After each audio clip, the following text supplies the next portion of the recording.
반갑습니다. 시청자 여러분, 한반도 통신의 최한욱입니다. 오늘 멘붕이시죠? 솔직하게 얘기하세요. 이 상황이 벌어졌는데도 아무런 미동이 없다. 나는 아무렇지 않다. 이런 분이라면은 사실 뭐 진보주의자라고 얘기하기가 어렵겠죠. 게다가 오늘 또 비까지 추적 내리고 있습니다. 우리 마음을 더 서글프게 하는데요. 지난 주말 진보당, 통합진보당 중앙위원회가 열렸죠. 안타깝게 물리적인 충돌까지 빚어지는 이런 상황이 결국은 벌어지고야 말았습니다. 뭐 자잘못을 따지기 앞서서요, 우리 국민들에게 참 우리 진보가 이런 모습을 보여줬다는 것, 그 사실만으로도 모두가 부끄러워해야 하고 모두가 반성을 해야 되는 상황이 아닌가 싶습니다. 아무리 좋은 일이라도요, 좋지 않은 방법으로 해결을 하려고 하면 좋지 않은 결과로 이어지기 마련이죠. 그런 차원에서 뭐 시작이 어떻게 됐건 출발이 어떻게 됐건 원인을 누가 제공했건 간에 이런 불미스러운 상황까지 벌어진 것은 우리 모두의 책임이다라고 저는 생각을 합니다. 뭐 지금도 네가 잘했니 내가 잘했니 하고 싸우시는 분들이 있는데, 이 지경까지 왔는데 누가 잘하고 잘못한 게 어디 있겠습니까? 우리 모두가 이 수준인 거죠. 솔직하게 인정을 저는 해야 된다고 봅니다. 뭐 돌을 맞더라도 할 소리는 해야죠. 그래서 뭐 냉정하게 우리 인정을 하자고요. 지금 우리 현재 도달한 한국 진보주의자들의 수준이 여기까지로구나. 한국 진보 정당이 도달한 높이가 여기까지로구나. 우리 국민들에게 우리가 보여줄 수 있는 모습이 여기까지인 거구나 라는 사실을 냉정하게 인정을 하고요. 그렇다고 절망할 필요는 없습니다. 절망할 필요 없어요. 여기부터 다시 시작을 해야죠. 부끄럽고 어떻게 보면 고개를 들 수 없는 이런 우리의 치부가 드러나기는 했으나, 여기서 우리가 절망하고 쓰러진다면 누가 좋아하겠습니까? 좋아하는 사람들은 정해져 있죠. 각하는 지금쯤 청와대 지하 벙커에서 만면에 미소를 띠면서 중앙위원회, 진보통합당 중앙위원회 영상을 끊임없이 돌려보기를 하고 있을 거다라고 상상을 해보세요. 전투력이 확확 올라오죠. 각하가 웃고 있습니다. 여기서 무너지면 안 됩니다. 다소 마음이 무겁우시겠지만 어려운 때일수록 웃으며 가야 됩니다. 가는 길 역 같아도 웃으며 가자 라는 게 제 지론이에요. 진보의 길 결코 순탄한 길 아닙니다. 우리의 사상 초유, 전임 미답의 길을 개척해 가고 있기 때문에, 한국 정치사의 새로운 장을 어렵게 열어가고 있기 때문에 그 과정에서 많은 어려움과 난관, 시련, 우여곡절이 있는 것은 필연적이라고 봅니다. 여기 이 상황에서 중요한 건요, 남 탓하지 말고 모두가 성찰해서 내 잘못은 없는지, 내가 잘못이 있었다면 무엇인지, 무엇을 내가 개선하고 혁신해서 진보의 미랄이 될 것인지, 이런 걸 성찰적 각도에서 돌아보는 게 전 중요하다고 봐요. 제가 SNS를 보니까 뭐 너도 나도 잘못한 사람은 없더라고요. 당권파가 잘못했다, 비당권파가 잘못했다. 잘못한 사람은 없는데 잘못은 있는 희한한 상황, 그죠?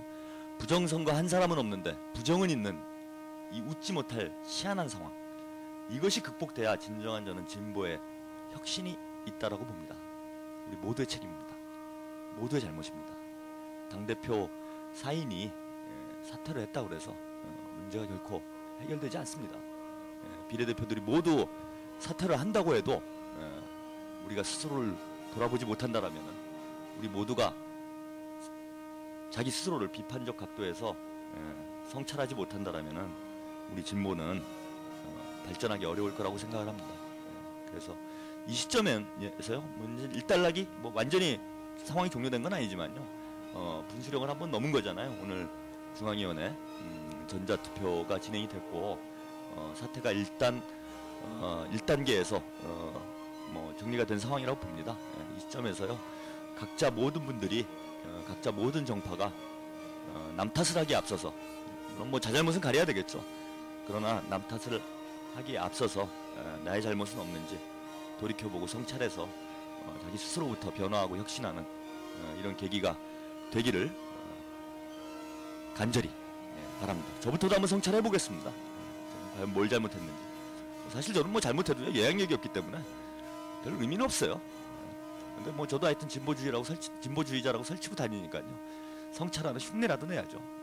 작은 영향력이라도, 영향력이 조금이라도 있을 테니까요. 적어도 한 표의 영향력은 있지 않겠습니까?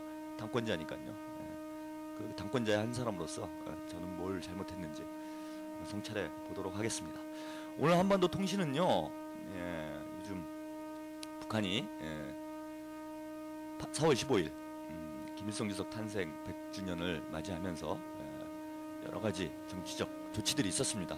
그래서 북의 최고 지도자인 김정은 제1위원장이 국방위원회 제1위원장으로, 당 제1비서로 추대되는 일련의 과정이 있었고, 이제는 명실상부한 북한의 최고 지도자로 뚝 서게 되었는데요. 김정은 제1위원장의 정치, 요거 주목을 많이 끌고 있습니다. 그래서 김정은 제1위원장에 대해서 알아보는 시간 갖도록 하겠습니다. 물론 뭐 저도 아는 게 별로 없어요. 뭐 정보가 제한적이기 때문에 제가 들려드릴 수 있는 얘기 분명 한계는 있겠지만요. 한반도 문제를 나름 연구해온 연구자 중에 한 사람으로서 제가 김정일 국방위원장 급서 이후에 김정은 리더십을 나름 지켜보면서 느낀 점, 또 북한 김정은 제1위원장 리더십을 통해서 본 북한의 미래에 대해서 오늘 이야기 나눠보도록 하겠습니다. 노래 한 곡 듣고요. 먼저 한반도 통신, 주간 한반도 소식 전해드리고 오늘 한반도 통신 본격적으로 열어가도록 하겠습니다. 비도 내리는데요. 비 노래 한번 들어봐야죠. 김현식의 비처럼 음악처럼 오늘 첫 곡으로 보내드리겠습니다.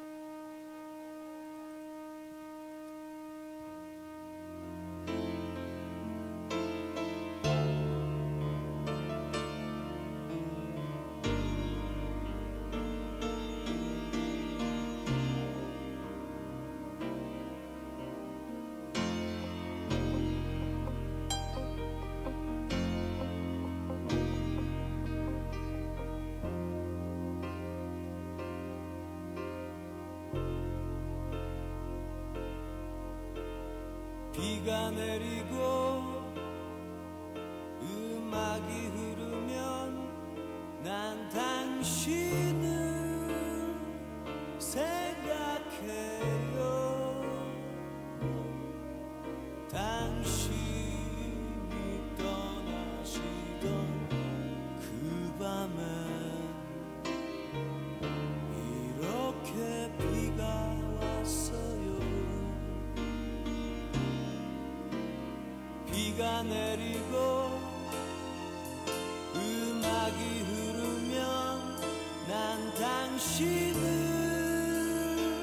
생각해요. 당신이 떠나시던 그 밤엔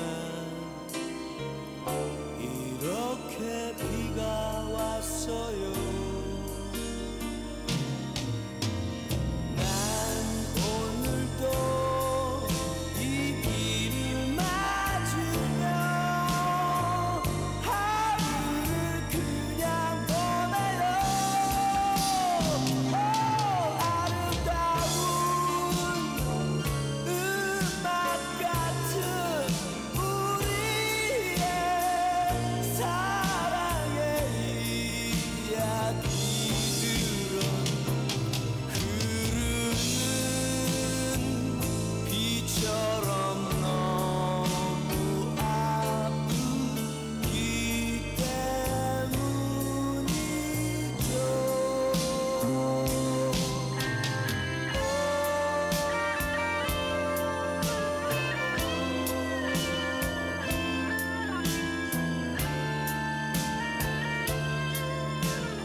오늘따라 노래가 더 구슬퍼.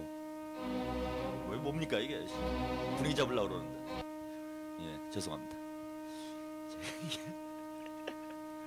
뭐 개선이 안 돼요. 예, 저야말로 진짜 혁신이 필요한 인간입니다. 이거 뭐 하루 이틀 하는 것도 아니고 2년째 지금 이거 제가 이 플레이어를 굴리고 있는데 거의 매주 한 번 정도는 방송 사고를 내고 있네요. 뭐 이해해 주십시오. 다시 분위기 한번 잡아보겠습니다. 오늘따라 노래가 구슬퍼게 들리시죠? 구슬프게 들립니다. 노래가 구슬픈 걸까요? 내 마음이 구슬픈 걸까요? 영화 그 달콤한 인생인가요?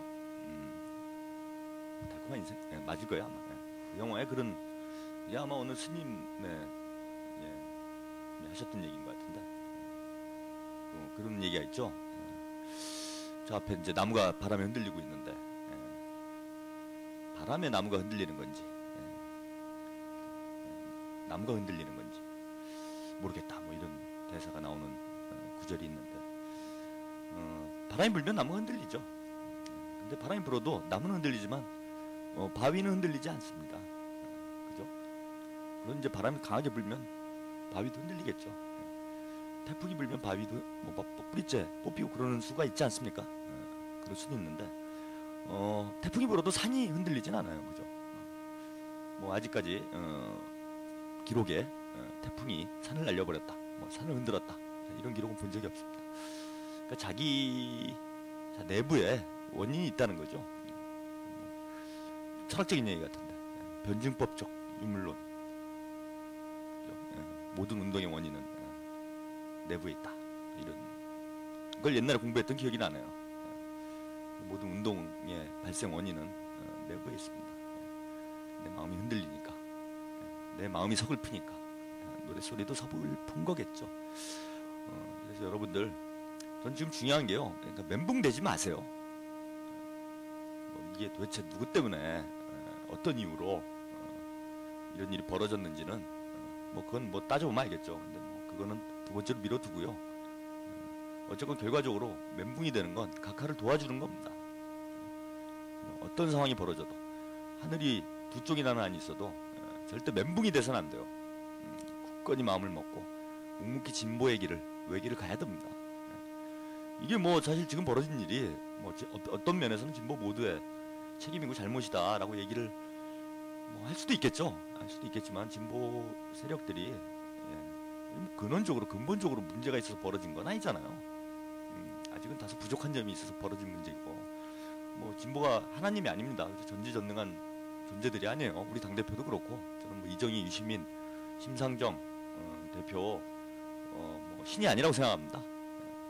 그 당의 뭐 주요 인사들, 당을 지금 운영하고 이끌어가시는 여러분들도 뭐 완전한 인간은 아니에요. 완전한 인간은 아닙니다. 모든 다들 부족함이 있고 약점이 있고 개선해야 될 지점들이 있죠. 있습니다. 그건 뭐 이제 앞으로 개선해 나가면 되는 거예요. 뭐 이걸로 뭐 진보는 이제 끝났다는 둥, 언론에서 뭐 그런 보도를 자꾸 해요. 진보는 이제 끝났다는 둥, 이제 진보당은 이제 끝났다는 둥, 뭐 분당 소유기에 들어갔다는 둥, 뭐 온갖 소리들을 하는데 그거는 뭐 자기들 바램을 이야기하는 거고요. 결코 그렇지 않습니다. 이거보다 사실 뭐 이번 사태가 갑자기 벌어진 일도 아니잖아요. 진보운동을 오랫동안 하셨던 분들은 이러한 문제점이 내재되어 있었다라는 거 뭐 다 알고 계실 겁니다. 그리고 이미 민주노동당이 분당될 때 한 차례 경험을 해보지 않았습니까? 진보 정당 내부에 진보 진영 내에 여러 정파들이 존재를 하고 그런 생각의 차이로 인해서 때로는 좀 극단적인 이런 상황까지도 연출되는 이런 과정들을 뭐 저는 수도 없이 지켜봤어요. 저는 제가 뭐 진보 운동에 뛰어들고 나서 아주 학생운동 때부터 따지면 한 20여 년 정도가 되는데 솔직히 말해서 뭐 이런 얘기를 해도 되는지 모르겠는데요. 솔직히 말해서 진보 운동을 하면서 제가 본 거는 분열과 단결의 변증법뿐인 것 같아요. 서로 치고받고 싸우고 분열하고 또 그랬다 또 합치고 또 분열하고 또 합치고, 물론 계속 그런 걸 반복하고 있다는 게 안타까운 일이긴 하지만 맨날 그런 일이 벌어질 때마다 참 참 진보 희망이 없다. 이러다 끝나지. 그냥 국민들한테 무슨 낯을 들고 우리가 운동을 해나갈까 이런 걱정을 매번 했습니다. 매번 했고 정말 진보 운동을 그만두고 싶은 때도 한두 번이 아니었어요. 뭐 이렇게까지 하면서 이런 걸 해야 되나, 이런 수모를 겪고 이런 아픔을 겪고 손가락질을 받으면서까지 누가 월급을 주는 것도 아닌데 뭘 이런 걸 내 돈 들여가면서 스스로 고생을 사서 하면서 이 짓을 해야 되나, 나도 때려치고 돈이나 벌어갈까, 뭐 이런 생각을 했던 적이 솔직히 말해서 전혀 없었던 것은 아닙니다. 아니에요. 그러나 지금 돌이켜 보면요, 저도 이제 뭐 어떻게 보면 이게 나이 먹어가는 건지 모르겠는데, 나이 먹으면 사람이 좀 뭐라고 해야 됩니까? 이게 좀 느긋해진, 좋게 얘기하면 느긋해지는 거고요, 나쁘게 얘기하면 좀 무뎌지는 거죠. 이런 걸 하도 이제 겪다 보니까 솔직히 좀 무뎌진 건지도 모르겠어요. 또 이러는구나, 뭐 솔직히 저는. 근데 이번에 좀 심하다, 뭐 이런 정도로 그냥 느껴집니다. 이걸로 뭐 진보가 문을 닫고 간판을 내리고 뭐 이런 건 있을 수도 없는 일이고요. 문제가 있으면 문제가 있는 사람이나 문제점을 고쳐야죠. 빈대 잡자고 초가상관 태울 수는 없잖아요. 우리가 어떻게 만든 진보 정당인데, 뭐 이 당 내부에 뭐 이러저런 알력 관계가 있다고 이 진보 정당이 뭐 유시민 대표의 겁니까? 이정희 대표의 것입니까? 혹은 뭐 심상정 대표의 정당입니까? 우리의 정당, 나의 정당입니다. 저는 뭐 다른 분들 다 나가서 딴살림 차리고, 그죠? 각자 자기 살 길 찾아가겠다고 가더라도 저는 뭐 끝까지 통합진보당의 당원으로 남아서 진보의 길을 끝까지 지켜나갈 겁니다. 그리고 많은 당원들이 그렇게 생각을 하고 있다고 봐요. 그리고 그런 생각을 가진 당원들이 사실은 대다수예요. 그런 분들이 뭐 좀 말을 아낄 뿐이죠. 당을 사랑하는 마음에 말을 아낄 뿐이라고 저는 생각을 합니다. 그래서 바위 같고 산 같은 분들이 우리 진보정당의 다수의 당원의 다수를 차지하고 있다고 봐요. 이분들이 있기 때문에 뭐 바람이 불고 태풍이 불어도, 그죠?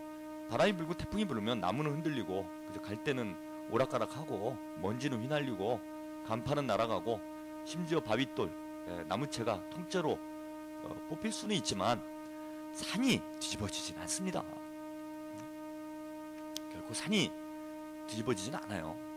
그래서 여러분들이 지금 다소 가슴이 아프시더라도요, 실망하거나 낙담하거나 좌절해서 할 필요는 없습니다.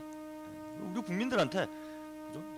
잘 우리의 진정성을 보여드리고 반성을 하고 혁신을 해나가면은 또 우리 국민들 마음을 주세요. 야, 니들은 이제 영원히 안 돼. 니들은 다 죽어. 이럴 국민분들 하나도 없습니다.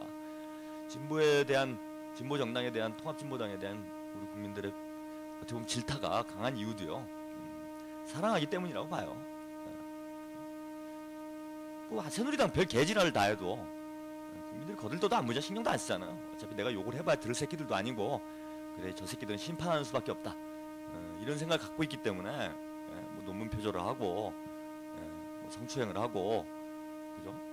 돈가방을 싸들고 돌아다녀도 아유 저 미친 새끼들 언젠가 손을 보리라 이렇게 생각을 하지, 뭐 가가지고 거기다 뭐 댓글을 달고 뭐 이러지 않습니다.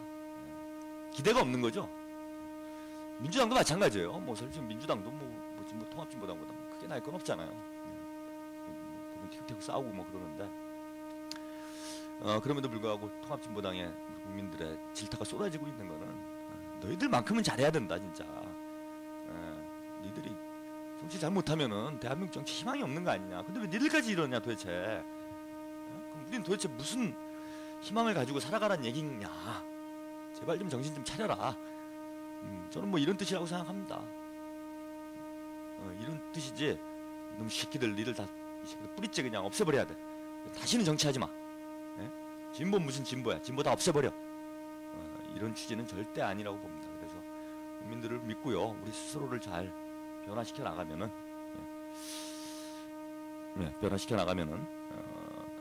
한국 정치가, 진보 정당이 다시 우리 국민들의 신뢰를 회복할 수 있는 그런 때가 곧 돌아오리라고 믿고요. 지금 상황이 일희일비하는 게 뭐 제일 안 좋다고 봅니다. 뭐 웃을 것도 없고 울 것도 없습니다. 통렬하게 반성을 하되 희망과 낙관을 가지고 각자의 위치에서 진보의 길을 묵묵히 걸어가는 것이 통합진보당을 살리고 진보운동을 살리는 저는 그런 길이라고 봅니다. 예. 뭐 너무 공자 선생님 같은 뭐 말씀을만 드렸는지 모르겠는데 더 자세한 이야기는 오늘도 또 애국전선 녹음이 있는 날입니다. 예. 애국전선 시간에 여러분들한테 더 자세하게 뭐 이야기를 좀 드리도록 하고요. 하여튼 제가 지금 제일 드리고 싶은 마음은요, 힘냅시다. 예. 비는 내리고 노랫소리는 오늘따라 왠지 처량하게 느껴지지만 우리 스스로가 흔들리면 우리가 더 큰 어려움으로 빠져들 수가 있습니다. 우리 한 사람 한 사람 다시 더 힘을 내고요, 진보 정당을 지켜내기 위해서 모두가 주인된 입장에서 노력을 해나갔으면 합니다. 시간 좀 뭐 오늘 아무래도 날이다 보니까요, 제가 진보 정당과 관련된 얘기를 좀 많이 드렸는데 뭐 이해를 해주시고요. 주간 한반도 소식 전해드리도록 하겠습니다. 예. 뭐 오늘 김정은 리더십에 대해서 오늘 살펴보겠다, 이렇게 말씀을 좀 드렸는데요. 첫 번째 소식도 김정은 제1위원장 관련된 소식이 들어와 있네요. 아주 흥미로운 기사입니다. 이런 기사를 제가 이제 뭐 통일운동을 한 이후에요, 북한의 공식 매체에서 북한의 최고 지도자가 북한의 일꾼들을 아주 직접적으로 이렇게 질타를 했다, 이런 보도를 본 적이 없었습니다. 그런데 지난주에 김정일 국방위원장이 현지 지도에서 경로를 했다라는, 뭐 경로라는 단어를 북에서 쓴 건 아니에요. 남쪽 언론에서 뭐 일제히 보도를 했습니다. 김정은 제1위원장 경로. 그 이유인즉슨 만경대 유의장, 뭐 우리로 따지면은 서울대공원 같은 곳이에요. 이제 평양에서 가장 오래됐고 유서 깊은 그런 이제 놀이공원이죠. 대규모 놀이공원인데 여기 현지 지도가 있었습니다. 9일자 조선중앙통신 보도에 따르면요, 김정은 제1위원장은 그 만경대 유의장을 돌아보면서 곳곳을 다 돌아봤다라고 해요. 그래서 2단계 유의장의 백은혜 이제 북은 이제 웬만한 단어는 다 이제 우리말로 순화를 하니까요. 백은혜가 뭐냐면 바이킹, 바이킹입니다. 바이킹. 백은혜 앞에서 유의장 군의 도로가 심하게 깨어진 것을 보고 도로 포장을 마지막으로 한 것이 언제인가 라고 물어보면서 도로 관리를 하지 않아 한심하다 라고 지적을 했다라고 합니다. 한심하다, 이런 표현이 북한 노동신문이나 중앙통신과 같은 공식 매체에 이런 표현이 직접 등장한 거는 뭐 제 알기로는 처음이에요. 제가 과문해서 그런지 모르겠는데 처음 있는 보도입니다. 그러면서 군의 보도블록 사이에 자풀이 돋아난 것을 보고 직접 풀을 뜯었다 그래요. 직접 풀을 뜯으면서 일꾼들의 눈에는 이런 것이 보이지 않는가, 유의장 관리 일꾼들이 주인다운 입장과 일터에 대한 애착, 인민을 위하여 복무하려는 양심이 있다면 이렇게 일할 수 있는가, 설비 갱신 같은 건 몰라도 사람의 손이 있으면 자풀이야 왜 뽑지 못하는가, 유의장이 이렇게 한심한 줄은 생각도 못했다, 등잔 밑이 어둡다는 말이 바로 이런 것을 두고 하는 소리라 고 아주 강하게 지탄을 했다라고 합니다. 그러면서요, 유의기구의 도색도 제대로 하지 않고 그대로 운영을 하고 있다. 일꾼들과 관리 성원들의 인민에 대한 복무 정신이 0이 아니라 그 이하이다. 0점도 아니고요, 마이너스라는 이런 평가를 했네요. 이것은 실무적인 문제이기 이전에 사상 관점의 문제라고 엄하게 꾸짖었다라고 합니다. 아주 뭐 구체적으로 조목조목 뭐 따져본 내용들도 많은데요. 분수를 살펴보면서 분수터는 이런저런 조건으로 가동시키지 못한다고 해도 깨끗이 정리야 해놓을 수 있지 않겠느냐, 뭐 이런 질타도 있었고요. 물 미끄럼대, 뭐 이른바 슬라이드라고 그러죠. 워터 슬라이드. 우리 그러고 보니까 영어를 너무 많이 쓰네요. 워터 슬라이드, 물 미끄럼대. 수조의 깊이가 얕은 것을 보면서도 이런 데서 엎드려서 내려오면 다칠 수 있다. 주변에 모래풀도 잘 꾸려줄 것을 지시했다라고 합니다. 만경대 유의장은 인민이 이용하는 곳인데 이렇게 방심해 두고도 양심의 가책을 받지 않고 가슴 아파하지 않는 일꾼, 인민들을 귀하게 여길 줄 모르는 일꾼들이 1000만 명 있음들 무슨 필요가 있겠느냐. 일꾼들은 만경대 유의장을 돌아보고 심각한 교훈을 찾아야 한다. 이 기회에 인민들에 대한 복무 정신을 똑바로 간직하도록 경종을 울려야 하겠다.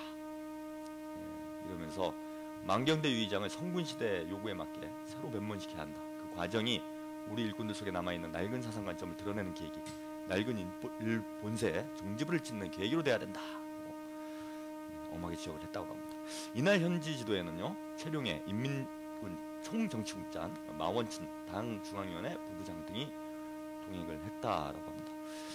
뭐 과거에 김일성 주석이나 김정일 국방위원장도 뭐 현지도 과정에서 이렇게 일꾼들의 잘못된 일처리를 보고 뭐 비판을 하거나 강력히 질타를 한 이런 뭐 경우들 사례들은 있습니다. 그런데 이건 뭐 나중에 일화식으로 혹은 뭐 상당히 시간이 지난 후에 이런 부족한 점들, 문제점들이 이제 교정이 되고 나면은 북한에서 이제 공개가 되는 경우는 있어도요.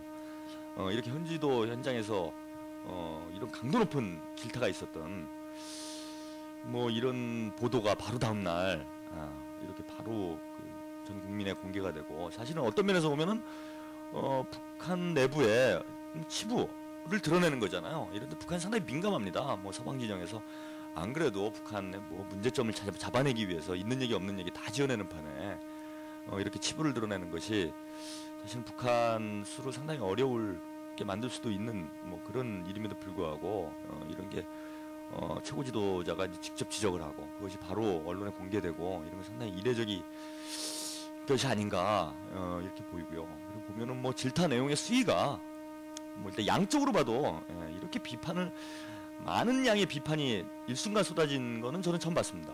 처음 봤고 비판의 강도도 뭐 상당히 높죠.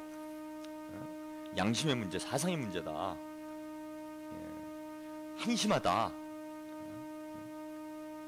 인민에 대한 복무 정신이 0이 아니라 그 이하다. 뭐 이런 아주 강도 높은 이런 수준의 지금 비판이 등장했다는 건 상당히 이례적이지 않은가 이렇게 봅니다. 이런 걸 보면은 뭐 뒤에 더 자세히 말씀을 드리겠지만 김정은 제1위원장의 정치 스타일, 정치 방식이 뭐 이전 김일성, 김정일 지도자의 최고 지도자의 정치 방식과 뭐 근본적으로 달라진 건 아닙니다. 그럼에도 불구하고 상당히 좀 새로운 면모를 볼 수 있는 김일성 주석의 정치를 그대로 계승하면서도 김정은 식이다라고 얘기할 수 있는 이런 모습들이 뭐 최근에 상당히 많이 드러나고 있는 것 같아요. 특히 뭐 이제 이렇게 개방적인 뭐 좋은 점이건 나쁜 점이건 있는 그대로 가감없이 북한이 보여주는 이런 모습은 상당히 뭐 새로운 변화의 모습, 우리 주목해야 될 변화의 모습이 아닌가 이렇게 봅니다. 요건 뭐 뒤에 더 자세히 분석을 좀 해드리도록 하죠. 두 번째, 전술 핵무기, 한반도에 전술 핵무기를 재배치하겠다라는 미 하원의 법안이 통과가 됐네요. 이건 상당히 지금 안 그래도 한반도情勢가 일촉즉발의 위기 상황으로 치닫고 있는데 이게 불난집에 기름을 붓는 이런 결의가 아닌가 이렇게 봅니다. 지난 5월 9일이었죠. 미 하원 군사위원회에서 북한의 탄도미사일 발사 등에 대응하기 위해 한반도에 전술 핵무기를 재배치하도록 하는 법안을 통과를 시켰습니다. 지난 9일 하원 군사회는요, 전체 회의를 열어서 한반도 등 서태평양 지역에 전술 핵무기와 재래식 전력을 추가 배치하도록 대통령에 권고하는 이른바 2013년 국방수권법 수정안을 찬성 32표, 반대 26표로 가결 처리를 했습니다. 공화당의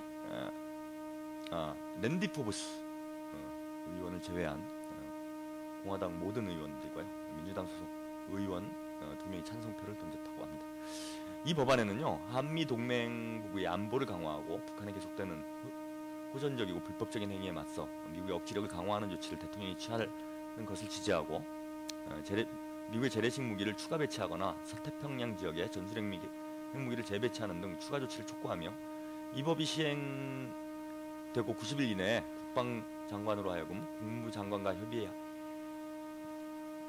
이에 대한 보고서를 제출하도록 하는 내용이다 이렇게 되어 있습니다. 이 법안을 발의했던요, 공화당의 트렌드 프랭크 하원 의원 법안 심의에서요, 중국에게 북한과의 협상을 도와달라고 몇 년째 요청을 해왔지만 중국은 북한에 핵무기 부품을 팔고 있다. 중국이 북한에 핵무기 부품을 팔고 있다는 증거가 없는데, 이거 뭐 증거도 없는 소리를 자꾸 그냥 갖다 퍼붓네요. 지금 뭐 진보당 상황하고 유사한 점이 있는 것 같습니다. 증거를 가지고 얘기를 해야죠. 그리고 중국이 북한에 핵무기 부품을 팔고 있다라면은 유엔 안보리에서 의장 성명을 발표를 하고 뭐 이렇게 하겠습니까? 뭐 앞뒤가 안 맞는 얘기잖아요. 또 얼마 전에 보니까 핵 확산 금지 조약 검토회의 준비회의였죠. 검토회의 준비회의에서 유엔 안보리 상임위국 5개국이 북한의 추가적인 핵실험을 규탄하는 중단을 촉구하는 이런 공동 성명을 발표했는데 뭐 중국이 북한에 핵무기 부품을 팔아먹으면서 뒤에 가서 성명서 발표하고 뭐 말이 앞뒤가 안 맞는 얘기 아닙니까? 그리고 뭐 미국도 북한이 핵 보유를 하는 거에 대해서 뭐 여러 가지 문제인식을 가지고 있지만 중국도 그에 못지않은 문제인식을 가지고 있습니다. 사실 뭐 중국 입장에서 북한이 핵무기를 갖는 게 뭐 그닥 좋은 일은 아니잖아요. 아무리 동맹국이라고 해도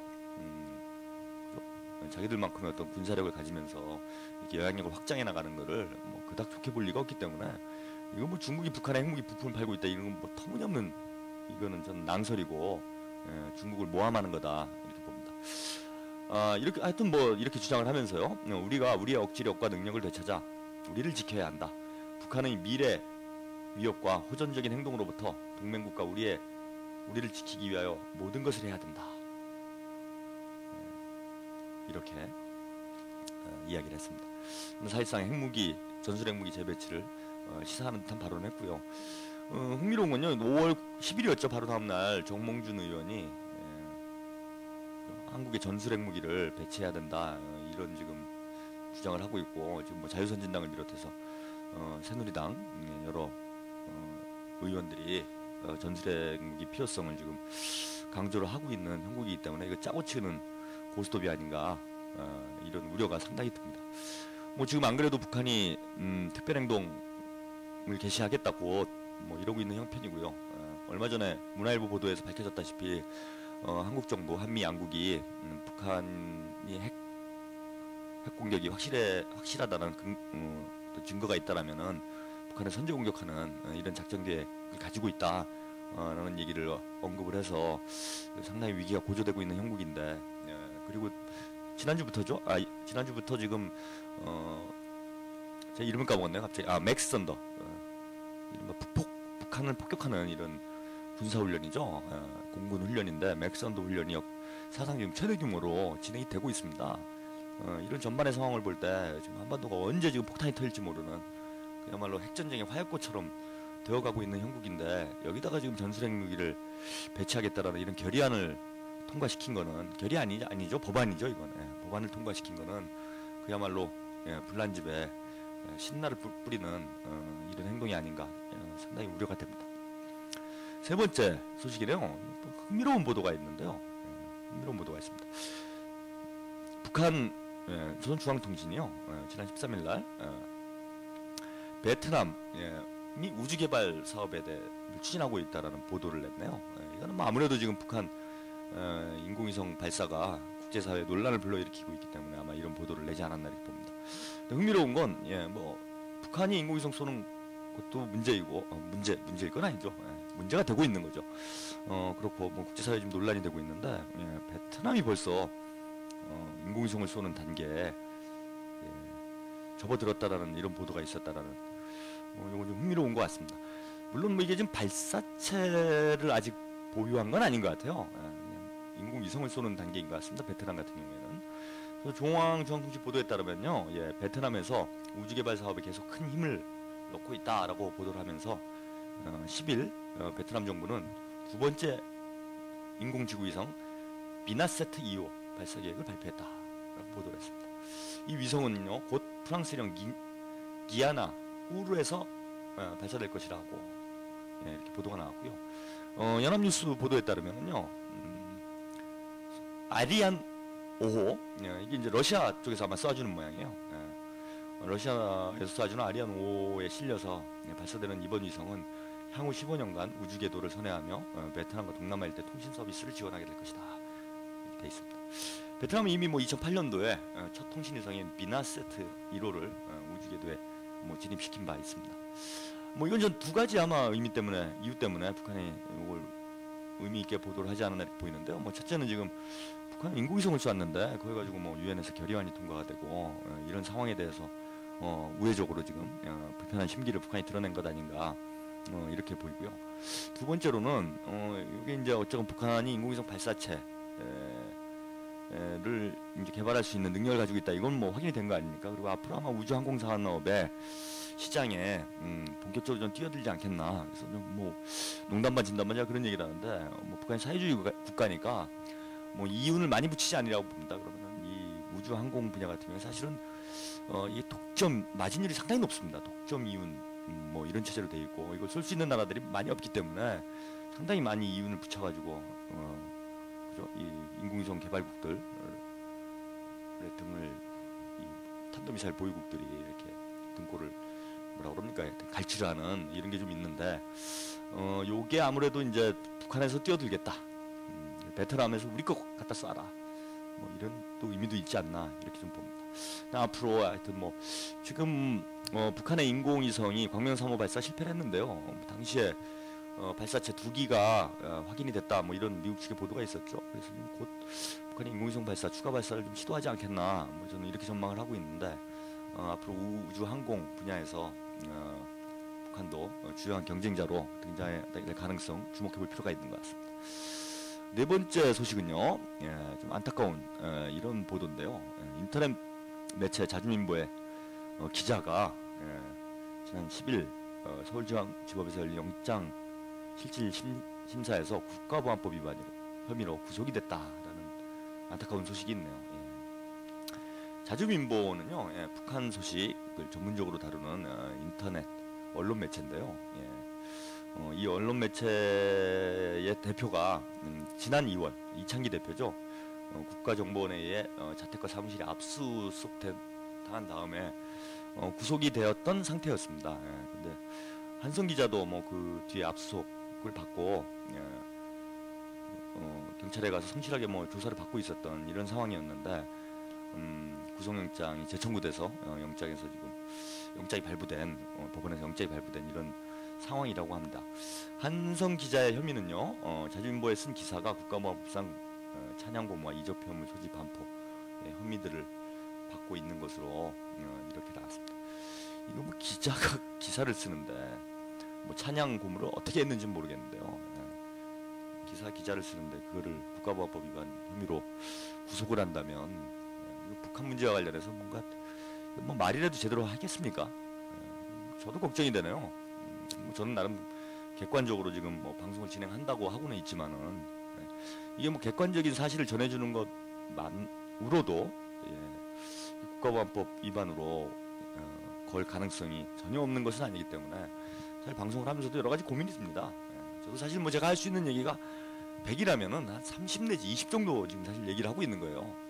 이런 법의 한계라든지 우리 국민들의 정서 뭐 이런 것들을 고려를 해가지고 뭐 20 내지 30 정도 이런 걸 정도 수준에서 북한 관련된 소식들 여러분들에게 전해드리고 있는데 이것 자체가 사실은 그죠? 언론의 자유, 양심의 자유, 표현의 자유를 억압하는 거죠.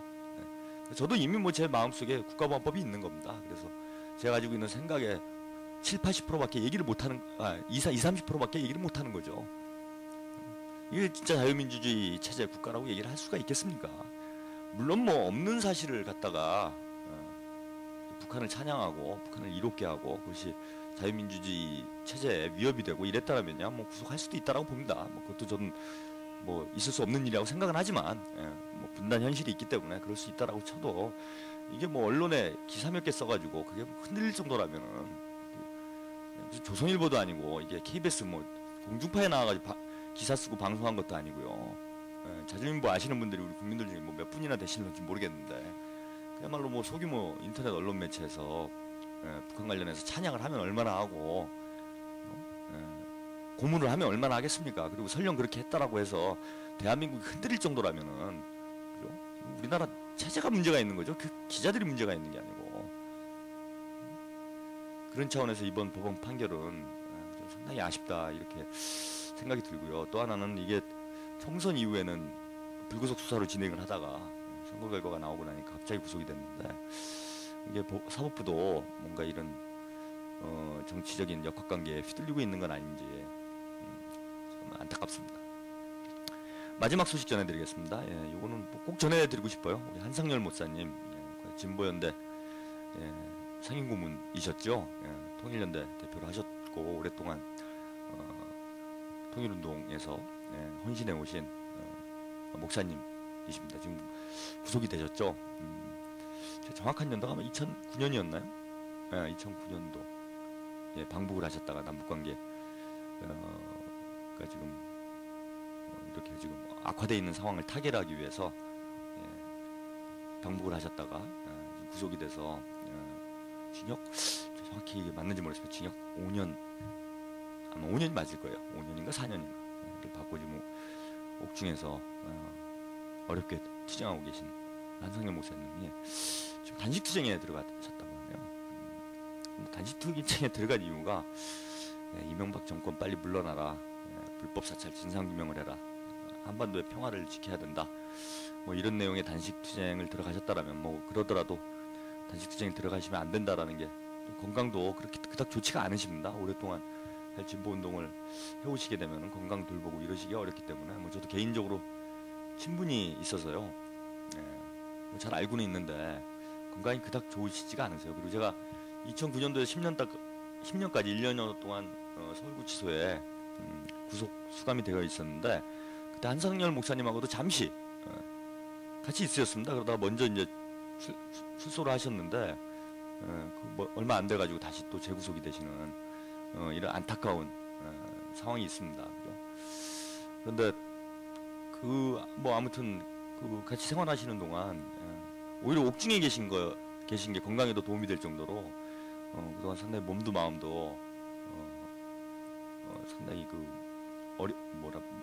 약해지셨던 이런 상황을 제가 기억을 하는데 또 이제 감옥에 들어가서 단식 투쟁을 하신다니까 상당히 좀 안타깝습니다. 같이 통일운동을 하는 후배이자 동료로서 상당히 안타깝고요. 그런데 단식 투쟁의 내용이 더 가슴을 아프게 하네요. 진보 치유 대동단결 단식기원에 들어가며 라는 내용의 간단한 편지를 보내오셨습니다. 이 내용을 이제 전문을 읽어드릴게요. 여기에 제가 더 부연을 할 필요는 없습니다. 여러분들 한번 들어보시면은 어떤 마음이신지 우리가 뭘 해야 될지 가슴으로 한번 느끼실 수 있을 것 같아요. 진보 치유 대동단결 단식기원에 들어가며 참세상의 길에 헌신해 오신 존경하고 사랑하는 모든 당원 여러분께 올립니다. 저는 당원은 아닙니다. 다만 하나님의 뜻이 이 땅에 이루어져 사랑, 자유, 정의, 평화, 통일, 자주, 민주, 평등 세상으로 진보 진화하길 염원해온 대중 중에 한 사람입니다. 진통 중인 현안 문제가 대승적으로 해결되어 오히려 진보, 대동진보, 대동단결의 계기가 되어 새 역사가 일어나기를 엎드려 호소합니다. 5.18을 맞이하여 청계산 옥중수도원에서 진보치유 대동단결 단식기원에 들어가며 어느 한 사람 올림 이 마음을 우리 당에 계신 모든 분들과 진보 운동가 여러분들이 가슴으로 느껴주시기를 부탁드리겠습니다. 저도 자금이나마 진보의 대동단결을 위해서 제가 할 수 있는 노력을 해나가도록 하겠습니다. 노래 한 곡 듣고요. 오늘 한반도통신 본격적인 얘기 전해드리도록 하겠습니다. 본킴의 개소리 보내드리겠습니다.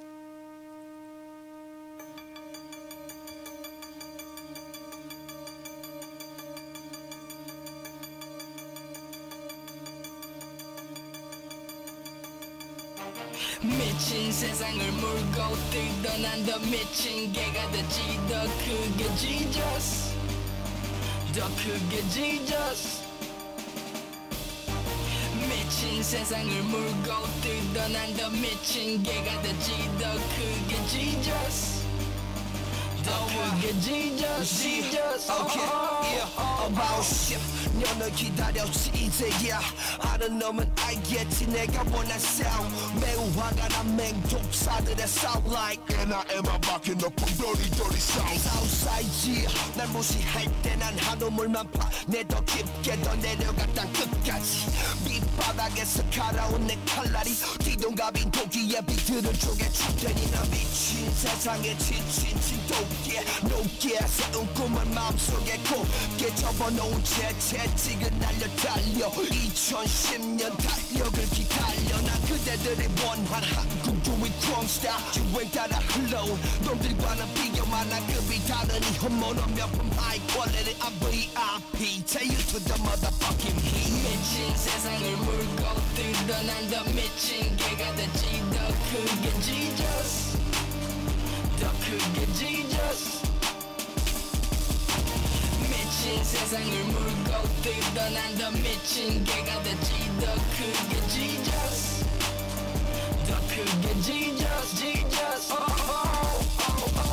Yeah D-O-K-G-O-N-C 오지랖 넓은 내 랩 여기 또 발효됐지 I'm back with this blaze in my jacket and fat beat Take it and taste it 안 땡기면 내비둬 I'm sick I'm ill 난 병자보다 아파 숨가뻐 난 busy 형담으로 바빠 멀쩡해도 트랙 위에선 정상인이 아니여 난 걸레 같은 MC 썩은 것반지를 달러 달아올라 뜨겁게 바람부터 트르지 높은 곳으로 널 데려다 줄게 꽉 붙들어 man Who the man and who the best You know 나의 미래는 내 이목구비보다 훨씬 더 뚜렷해 누가 누굴 우려해 난 바빠보지 두개 땡 You ain't got nothing on me Yeah I'm back with this blaze in my jacket and fat beat Take it and taste it 안 땡기면 내비둬 미친 세상을 물고 뜯어 난 더 미친 개가 되지 더 크게 Jesus 더 크게 Jesus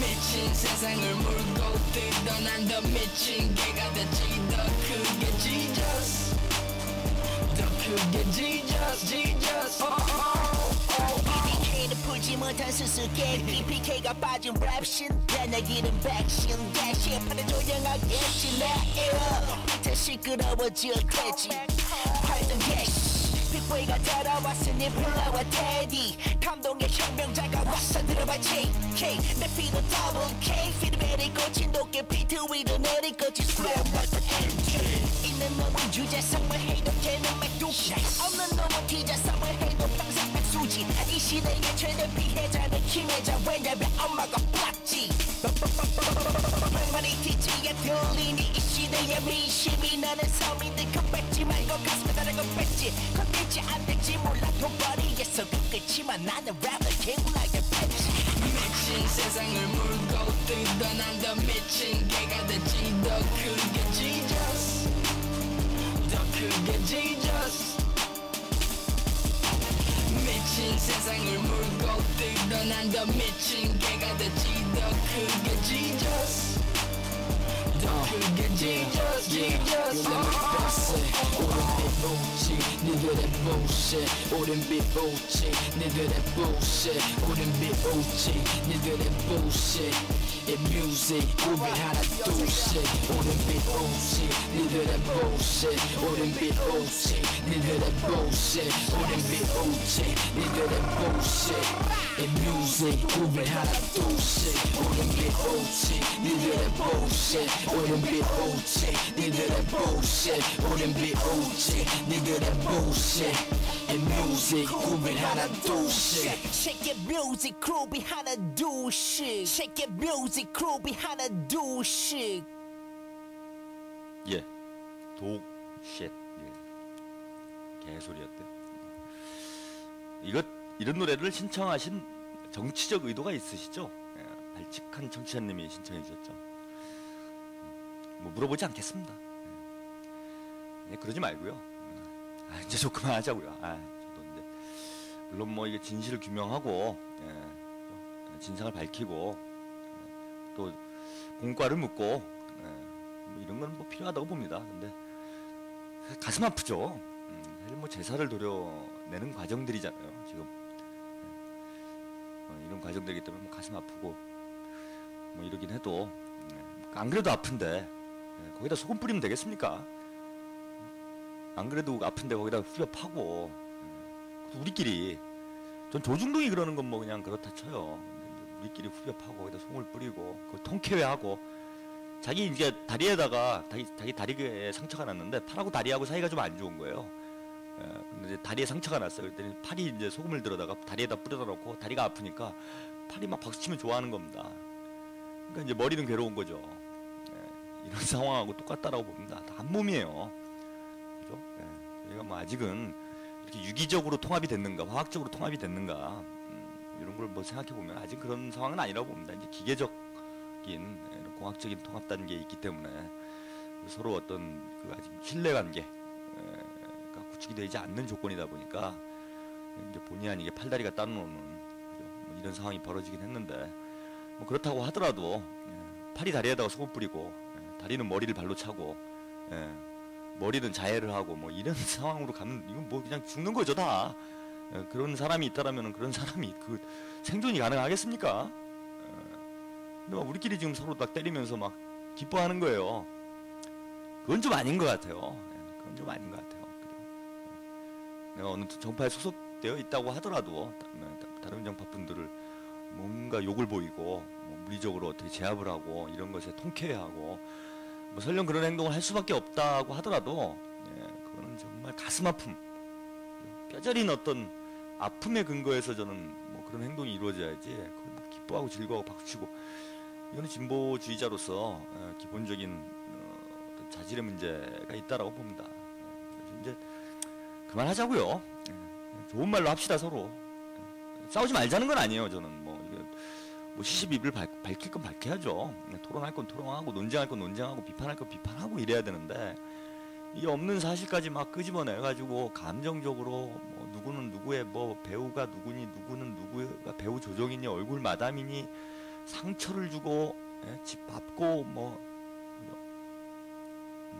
이렇게 되면은 하등 도움이 될 게 없지 않습니까? 저는 솔직히 제일 안타까운 게요. 뭐 이정희 대표 개인적으로 좋아해서 그러는지 모르겠지만은 참 이정희 같은 인물 하나 키우는 기가 저는 어느 정파 어떤 생각을 가지고 있느냐를 떠나서 일단 이게 총이 권총이냐 장총이냐 누구 총이냐를 떠나서요. 이게 뭐 옆에 철수의 총인지 영인의 총인지 누구 총인지 떠나서 총이 있어야 전쟁을 할 거 아닙니까? 맨손으로 나가고 뭐 싸우면은 우리만 피 보는 거 아니에요. 근데 그동안 우리가 그래 온 거잖아요. 맨손으로 달라붙어가지고 보수 세력들이랑 그야말로 피어린 투쟁을 해왔는데 그런 과정에서 얼마나 참 수모도 많이 겪었고 아픔도 많이 겪었고 고통도 많이 겪었습니까? 그래서 우리가 진보 정당을 만들고 국회로 진출하기 위해 그렇게 이제 열심히 싸워왔던 건데 그 국회의원 하나 만들기 쉬운 게 아니잖아요. 쉬운 게 아니고 또 그 중에서도 또 단연 두각을 나타내는 또 전국적 인지도를 가지고 국민들에게 사랑을 받을 수 있는 그런 국회의원 하나 만들어내는 것, 정치인 하나 만들어내는 거 그거 뭐 쉽지 않은 거라고 봅니다. 그래서 저는 이정희, 뭐 유시민 대표도 마찬가지고 심상정 대표, 그다음에 뭐 노회찬 의원, 뭐 이른바 진보의 뭐 스타들이라고 하잖아요. 이런 분들은 진짜 보석 같은 그런 다 존재들이에요. 이런 분들이 잘 돼야 우리가 여기 가서 힘을 쓰는 거죠. 자, 저 새누리당도 이 개판을 쳐도 지금 저쪽에서 나름대로 자신감이 있는 건 뭐냐면 우리에게는 그네가 있다. 이게 있잖아요. 박근혜가 있다. 제가 아무리 똑똑하고 잘나고 큰 소리를 치고 다니고 이명박 욕을 하고 다녀도 저 같은 사람 뭐 국민들한테 무슨 영향력이 있습니까? 진보에 잘난 분들 많은데 아무리 떠들어대고 뭐 입으로 나는 멋있니 잘하니 나머지는 다 뭐 잘못하는 거야 쥐어 떠들어 봐야 국민들 누가 인정을 해줍니까? 그리고 정치는 인물이 하는 겁니다. 사람이 하는 거예요. 그러다 보면은 정당 활동이라는 것도 물론 뭐 다 인물 중심으로 가자 뭐 이런 뜻은 아닙니다. 그런 대표주자들을 잘 우리들이 키워내서 선수층이 두꺼워지면은 그러면은 이제 1군으로 가는 거죠. 우리가 메이저리그로 가는 건데 이거 이제 뭐 겨우 주전 몇 명 뽑아놓은 건데 주전 13명 겨우 해갖고 1군을 지금 우리가 이거 진입을 할 수 있으냐 마냐 이러는데 지금 뭐 클린업 트리오를 날려버린 거잖아요. 일단 뭐 3, 4, 5번 날라간 거죠. 3, 4, 5번 날라간 상황 아닙니까 지금. 이정희, 유시민, 심상정 뭐 나중에 다들 뭐 정치적으로 다시 재기를 하시리라고 저는 생각을 하지만은 대선을 6개월 앞두고 있는 시점에 이정희 대표 전 대표 같은 그나마 우리 당에서 뭔가 내세워볼 만한 후보를 이게 뭐 새누리당이 물어뜯어가지고 이렇게 된 것도 아니고 우리 내부에서 싸움질하다가 그야말로 뭐 그냥 날려버린 꼴이 된 건 정말 안타까운 일입니다. 유시민 대표도 마찬가지죠. 어쨌건 상처를 입었어요. 유시민 대표도 정말 상처죠. 국민들이 좋아합니까? 뭐 지지층에서는 뭐 더 열광지가 됐는지는 모르겠으나 유시민 대표 가는 곳에 저렇게 분란이 나는구나 뭐 이런 인상을 또 주게 된 거죠. 뭐 심상정 대표도 마찬가지죠. 분당을 하고 나간 지 얼마 안 됐는데 또 들어와가지고 또 저런데 앞장서는구나 이러면서 뭐 3, 4, 5번이 다 지금 2군으로 내려간 꼴이 됐어요. 2군 정도가 아니라 이거는 뭐 백의종군이에요. 백의종군. 언제 지금 다시 올라올 그죠? 언제 올라올 수 있을지나 참 이렇고 그럼 우리 뭘 가지고 대선을 치러야 되나요? 물론 뭐 총이 없으면은 뭐 그죠? 지게자루라도 들고 나가서 싸우면 되는데 우리 뭘 가지고 어떻게 대선할 거예요? 제가 나갈까요? 제가 나가서 대선 후보, 진보당 대선 후보로 한번 경선에 출마를 해볼까요? 지지율 얼마나 나올까요? 전국적으로 다 합쳐서 한 1000표나 나오면 다행입니다. 제가 볼 때 1000표나 나오면 다행입니다. 물론 뭐 다른 분들도 있습니다. 뭐 꼭 이정희, 유시민, 심상정 뭐 이분들이 아니더라도 뭐 다 훌륭한 분들이 많이 있죠. 많이 있는데 냉정하게 따져볼 때 이만한 인물 하나 키워내기가 이게 쉬운 일이 아닙니다. 쉬운 일이 아니에요. 근데 그걸 우리 스스로 상처를 내고 더 짓밟고 있으니 그 정치적 자유행위라고 저는 생각합니다. 정치적 자유행위죠. 그래서 이제는 좀 상처 주는 말을 하지 말자는 거예요. 저는 뭐 비판하고 서로 논쟁하고 이런 걸 하지 말자는 건 아닙니다. 누구는 누구의 얼굴 마담이니 뭐 누구는 뭐가 어쩌니 너는 당권판이 너는 무슨 판이 이러지 말고 합리적으로 지금 토론을 해서 시비를 가리는 게 그게 또 진보다운 모습이고요. 정혜림 양은 대변인으로 제가 대선 후보 나가면 정혜림 지금 정혜림 아나운서 멘붕이에요. 멘붕. 오늘 오전에 왜 그 엄한 정혜림 아나운서한테 와가지고 시비입니까? 저는 우리 애청자 여러분 이제 이해가 안 돼. 이건 좀 제가 좀 비난을 합시다. 아니 정혜림 아나운서 뭘 어떡하라고? 뭐 정혜림 아나운서한테 와서 그래요? 정혜림 아나운서가 무슨 뭐 지금 당에 무슨 뭐 배우 조종 세력이에요? 뭐예요? 그건 좀 이해가 안 돼요. 다른 건 모르겠지만은 제가 볼 때 지금 정혜림 아나운서한테 와가지고 왜 그 욕을 하시는지 저한테 와서 하세요. 차라리. 저도 그래 시청률이나 좀 뺏어가게. 오늘 보니까 뭐 여러분이 시청자의 한 절반 정도가 애청자의 절반 정도가 아마 욕하신 것 같은데 그 욕하실 분들 한 절반 정도만 저한테 오세요. 요즘 시청률이 안 나옵니다.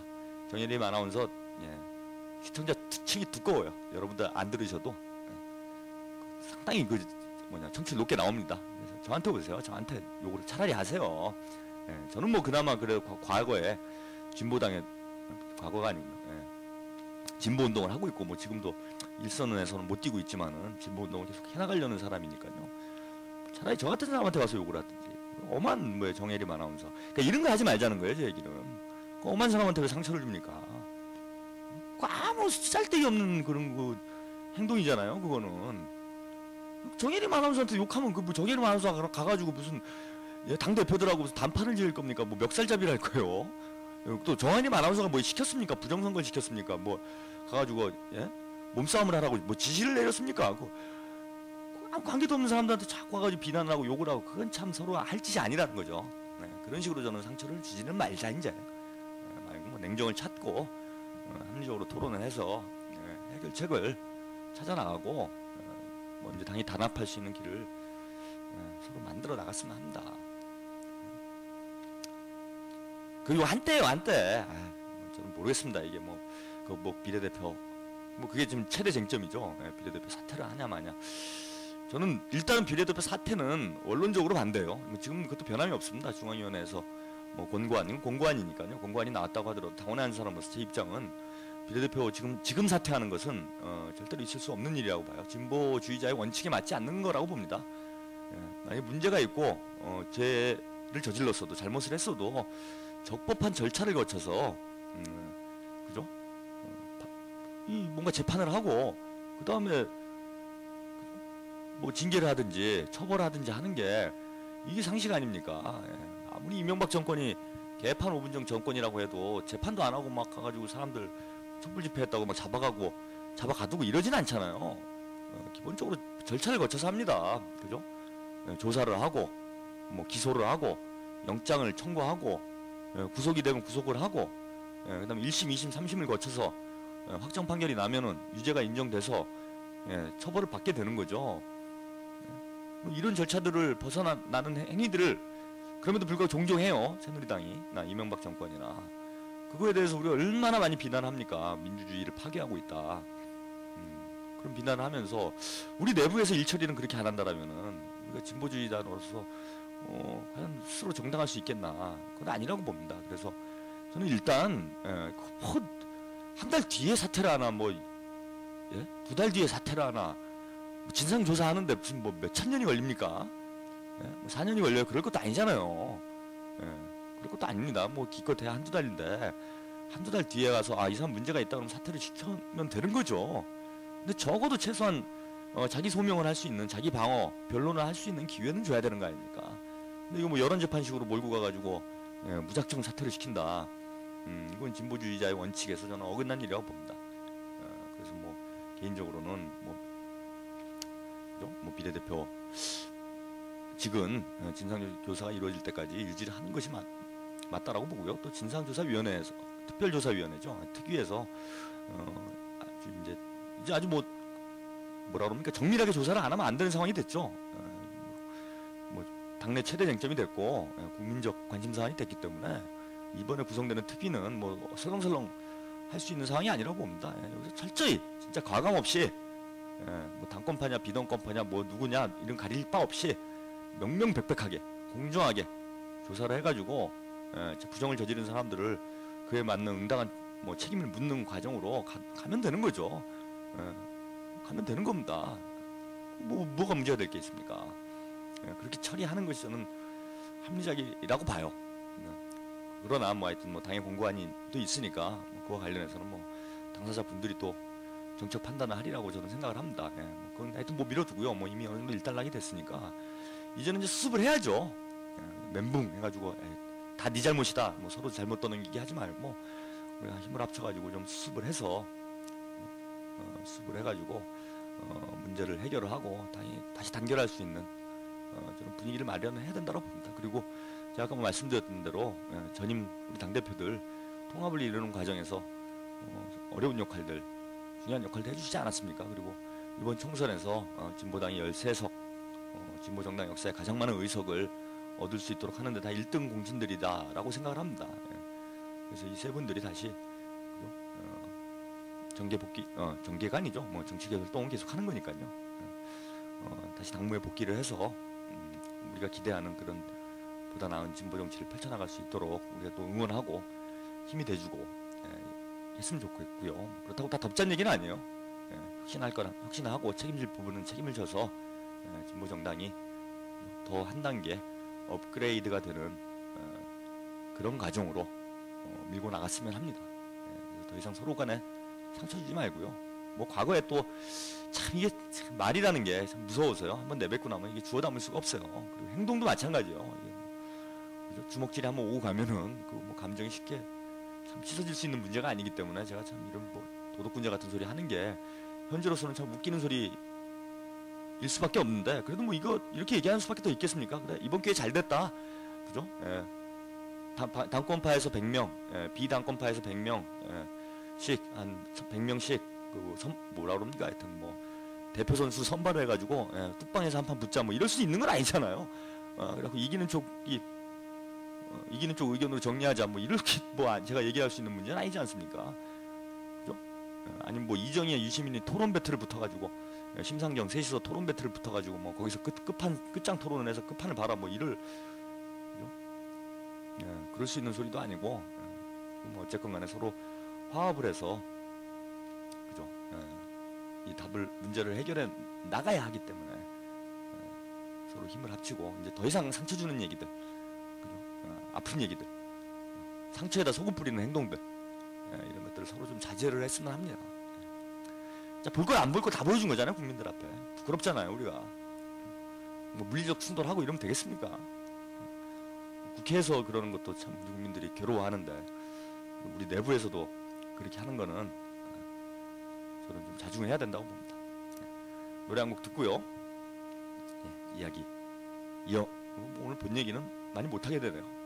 저도 마음이 뭐 그닥 편치는 않아서요. 진보당 얘기를 본의 아니게 좀 많이 하게 됐습니다.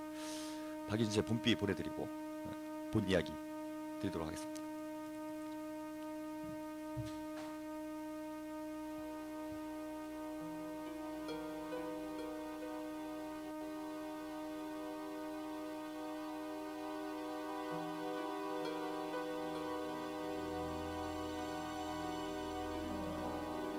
이슬비 나리는 길을 걸으며 봄비에 젖어서 길을 걸으며 나 혼자 쓸쓸히 빗방울 소리에 마음을 달래도 외로운 가슴을 달랠 길 없네. 한없이 적시는 내 눈 위에는 빗방울 떨어져 눈물이 되었나. 한없이 흐르네. 봄비 나를 울려주는 봄비 언제까지 날이려나. 마음마저 올려주네. 봄비 외로운 가슴을 달랠 길 없네. 한없이 적시는 내 눈 위에는 빗방울 떨어져 눈물이 되었나. 한없이 흐르네.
가리는 길을 걸으며 봄비에 젖어서 길을 걸으며 나 혼자 쓸쓸히 마음을 달래도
예, 박인수의 봄비 보내드렸습니다.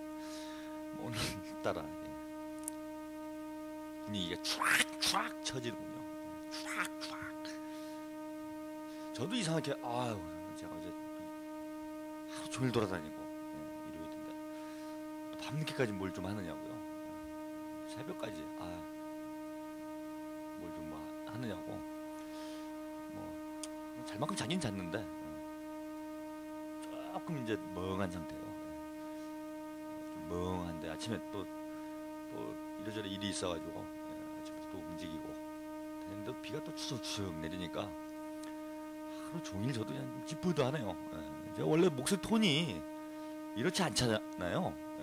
상당히 격한 톤인데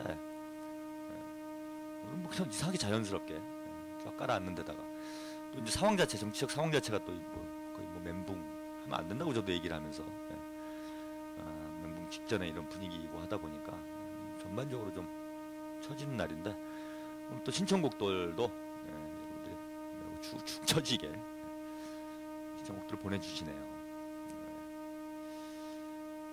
안타깝습니다. 뭐 이런 날도 있죠. 뭐 살다 보면 뭐 비 내리는 날도 있고 뭐 눈 오는 날도 있고 뭐 우박이 떨어질 때도 있고요. 별별 날이 다 있는 겁니다. 이런 걸 다 이겨나가야 좋은 날 보게 되는 겁니다. 예, 오늘 하여튼 뭐 진보당 얘기를 뭐 많이 전해드렸는데요.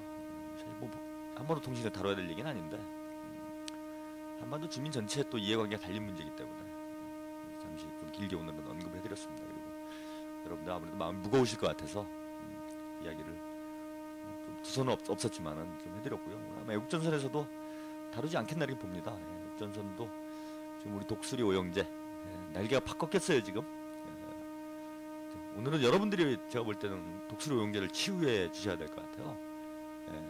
저희가 뭘 누굴 치유할 상태가 아니라 뭐 최대한 뭐 나름대로 저도 뭐 이제 이정희 쉴드 방송을 하겠다 뭐 대놓고 이야기도 좀 하고 막 그랬는데 결과적으로 뭐 서로 참 이게 원만히 해결되기보다는 진실이 규명되고 뭔가 문제가 원만히 풀려가기보다는 충돌로 문제가 끝났기 때문에 뭐 승자는 없고 모두가 패자인 상황이 된 거죠.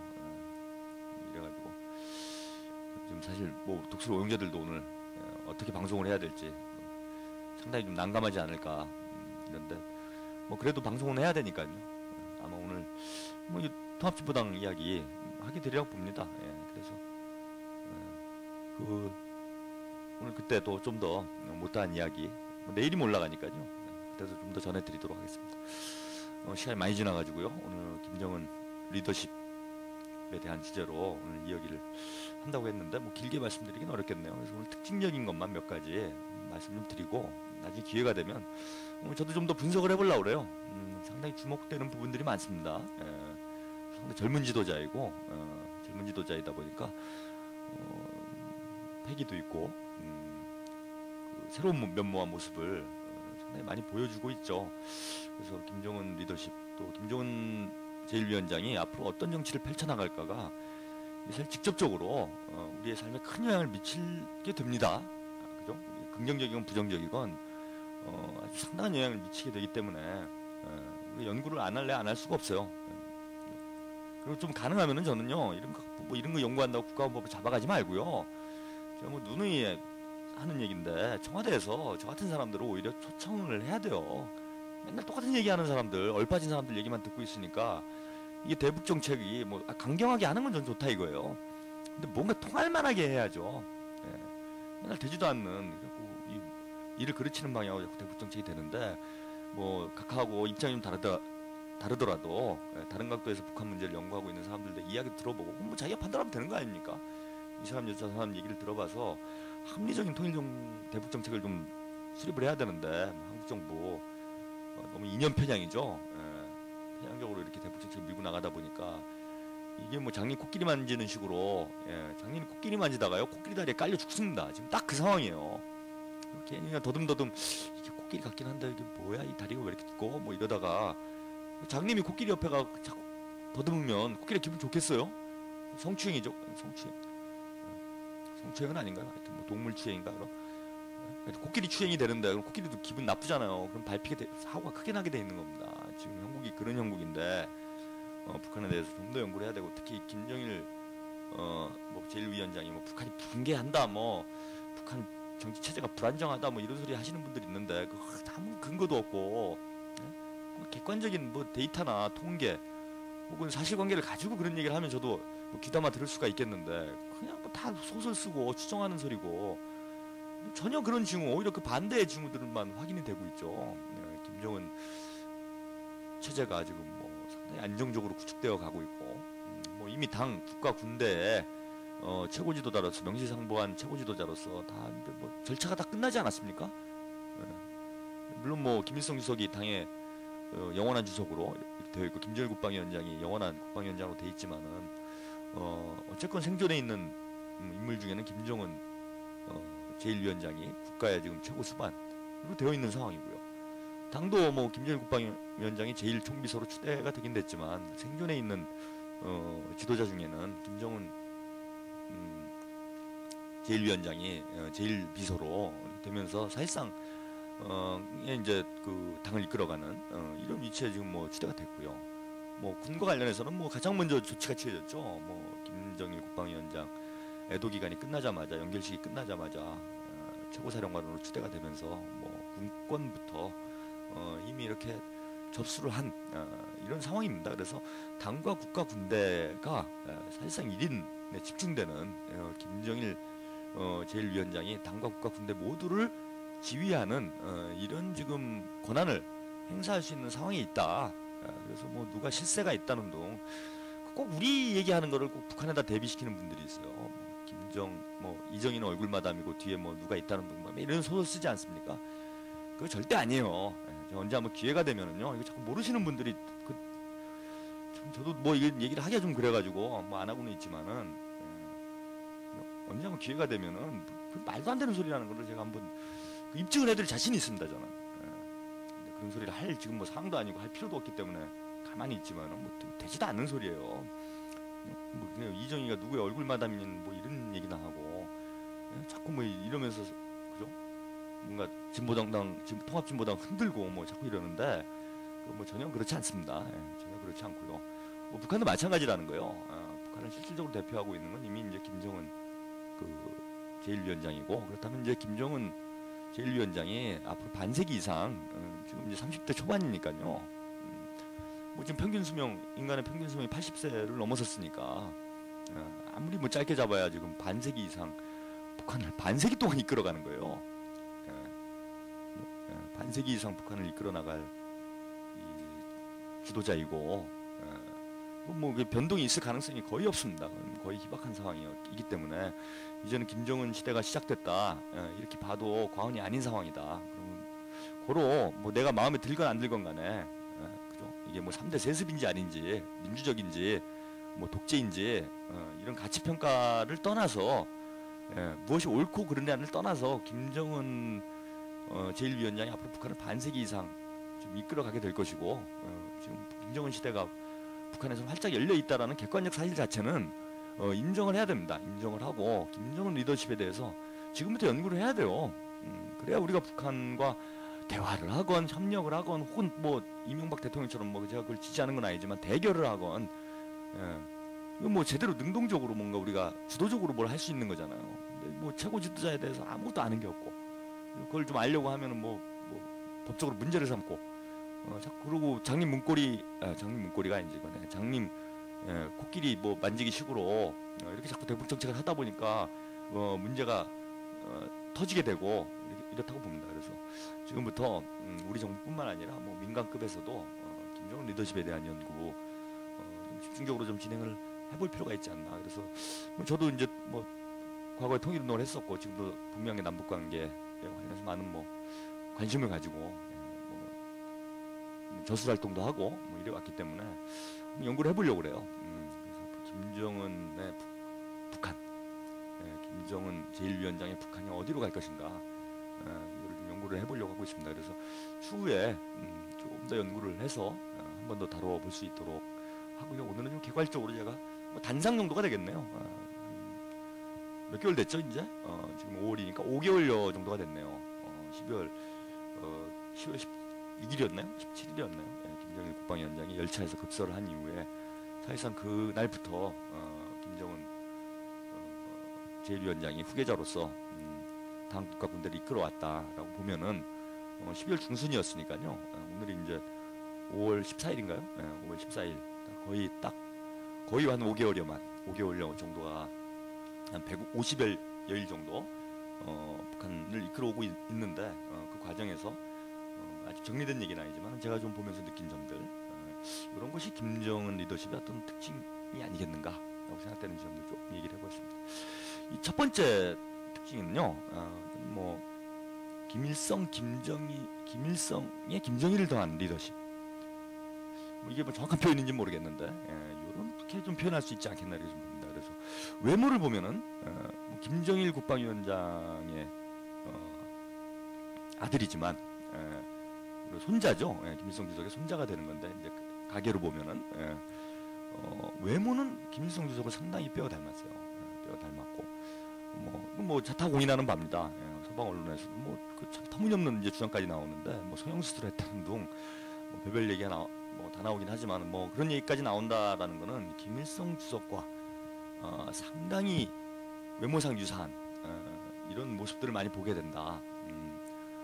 그런 모습을 있다라는 것만큼은 뭐 지금 인정을 받고 있는 뭐 이런 상황이라고 봅니다. 그래서 외모상으로 보면은 참 김일성 주석과 상당히 흡사한 모습을 보이면서도 내용적으로는 김정일 국방위원장의 정치 방식, 기질 이런 부분과 상당히 유사한 모습을 지금 보이고 있지 않냐.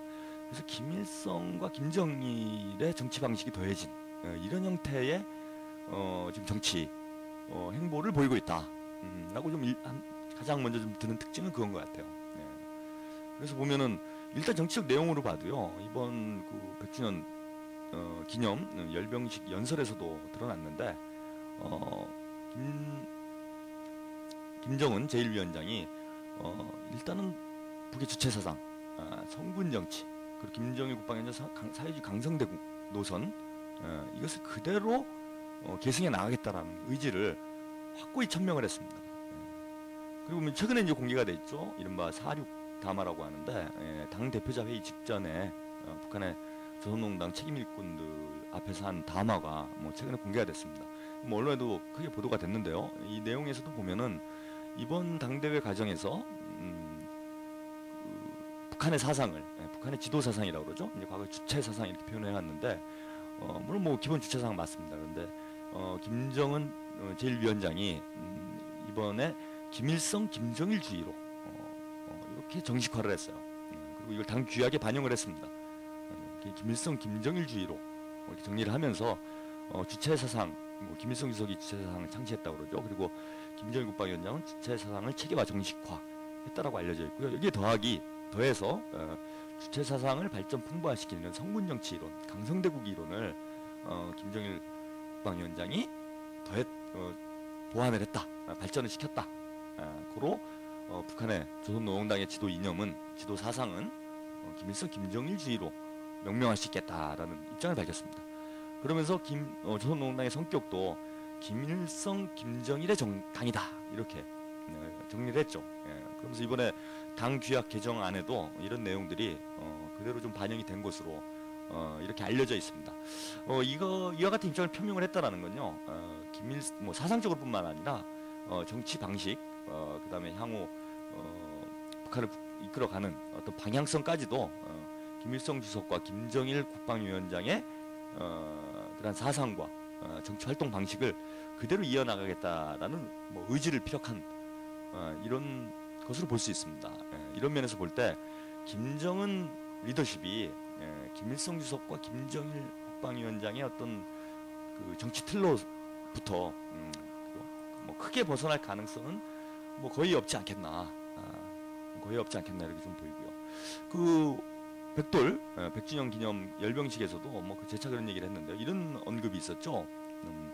성군 정치에 새세기 산업혁명을 더하면 그것이 사회주의 강성국가이다 라고 하면서 앞으로 김정은 제1위원장이 북한의 국가적 목표가 무엇인가를, 즉 사회주의 강성국가를 건설하는 데 있다라는 것을 이제 재천명하는 이런 발언이 있었습니다.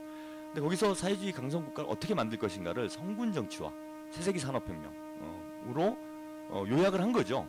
요약을 한 겁니다. 그래서 그 김정일 국방위원장이 애도 기간 중에 북한 노동신문에서 발표된 글을 보면은요, 김정일 국방위원장의 업적을 유산이라고 표현했습니다. 북한에서 유산을 이제 세 가지로 주장을 했습니다. 그래서 첫째는 이런 핵 억제력을 갖게 된 것, 이런 군사력을 갖게 된 것, 그야말로 성군 정치죠. 갖게 된 것이고, 둘째는 새세기 산업혁명, CNC 혁명을 일으켜준 것, 그 다음에 세 번째가 일심 단결. 이렇게 세 가지를 김정일 국방위원장의 가장 큰 유산이다라고 노동신문에서 보도를 했던 이런 일이 있었는데요. 그러면은 사실상 김정일 국방위원장의 유산을 그대로 이어가는 이런 정치를 하겠다라는 것을 김일성 주석 탄생 100도를 맞이해서 재천명을 하는 이런 과정이었다. 이렇게 볼 때 김정은 제1위원장의 정치 방식은 김일성, 김정일, 북한식으로 표현하면은 이제 수령이죠. 수령의 이런 정치 방식에서 크게 벗어날 가능성 거의 희박하지 않겠는가. 그래서 큰 틀에서는 김일성, 김정일 국방위원장이, 김일성 주석과 김정일 국방위원장이 이끌어온 그 정치 기조를 그대로 유지를 하면서 거기에 시대의 변화에 맞게 보완할 점 보완해 나가고 변화할 점 변화해 나가는 방식으로 부분적인 변화는 있을지언정 거시적이고 큰 틀의 어떤 변화를 기대하기는 힘들지 않겠나. 그래서 이전 북한의 어떤 체제와 김정은 시대가 달라질 수 있는 부분은 그닥 많지는 않을 것이다. 이렇게 좀 봅니다. 그러면서도 좀 주목되는 건 제가 아까 김일성 김정일 국방위원장도 마찬가지였죠. 이번에 그 김정은 제1위원장이 발표한 글에 보면은 그동안 이제 북의 지도 사상을 김일성 김정일주의로 이렇게 하자라는 의견들이 많았는데 그렇게 안 한 이유가 김정일 국방위원장이 만류를 했기 때문이다 이렇게 이제 공개를 했습니다. 그래서 만류한 이유는 김정일주의는 아무리 파봐야 김일성주의밖에 안 나오기 때문에 팔 게 없다 이렇게 얘기를 하면서 김정일주의로 이렇게 명명하는 것에 대해서 상당한 거부감을 드러냈다라고 하는데요. 아무튼 김정일 국방위원장은 김일성 주석의 어떤 또 정치를 그대로 이어가는 이런 방향에서 정치 활동이 이루어졌기 때문에 김정일 정치와 김일성 정치 또 김정일 정치 3자가 완전 다르다라고 얘기할 수는 없습니다. 근데 그러면서도 모두 불구하고 시대적 상황상 여건상 아무래도 정치 활동의 이제 스타일에 차이는 드러날 수밖에 없었죠. 예. 뭐 김일성 주석과 김정일 국방위원장이 좀 뭐 내용상의 차이는 없을지언정 정치 방식에서는 다소간의 차이가 드러났던 부분들이 뭐 몇 가지가 있는데요. 근데 그 중에 제일 큰 점이 김일성 주석은 아무래도 공개적이고 대중적인 이런 정치 활동이 많았던 반면에 김정은 국방위원장은 뭐 이른바 스스로 뭐 그런 표현도 6.15 정상회담 때 그런 이야기를 김정일 국방위원장이 한 적이 있죠. 뭐 은둔형 지도자다. 뭐 이런 평가를 받았다. 뭐 난 사실 은둔하지 않았는데 그래서 김대중 대통령이 은둔해서 해방해 시켜 주었다. 뭐 이런 언급을 했던 적이 있는데 은둔형 지도자라는 어떤 인상이 상당히 강했습니다.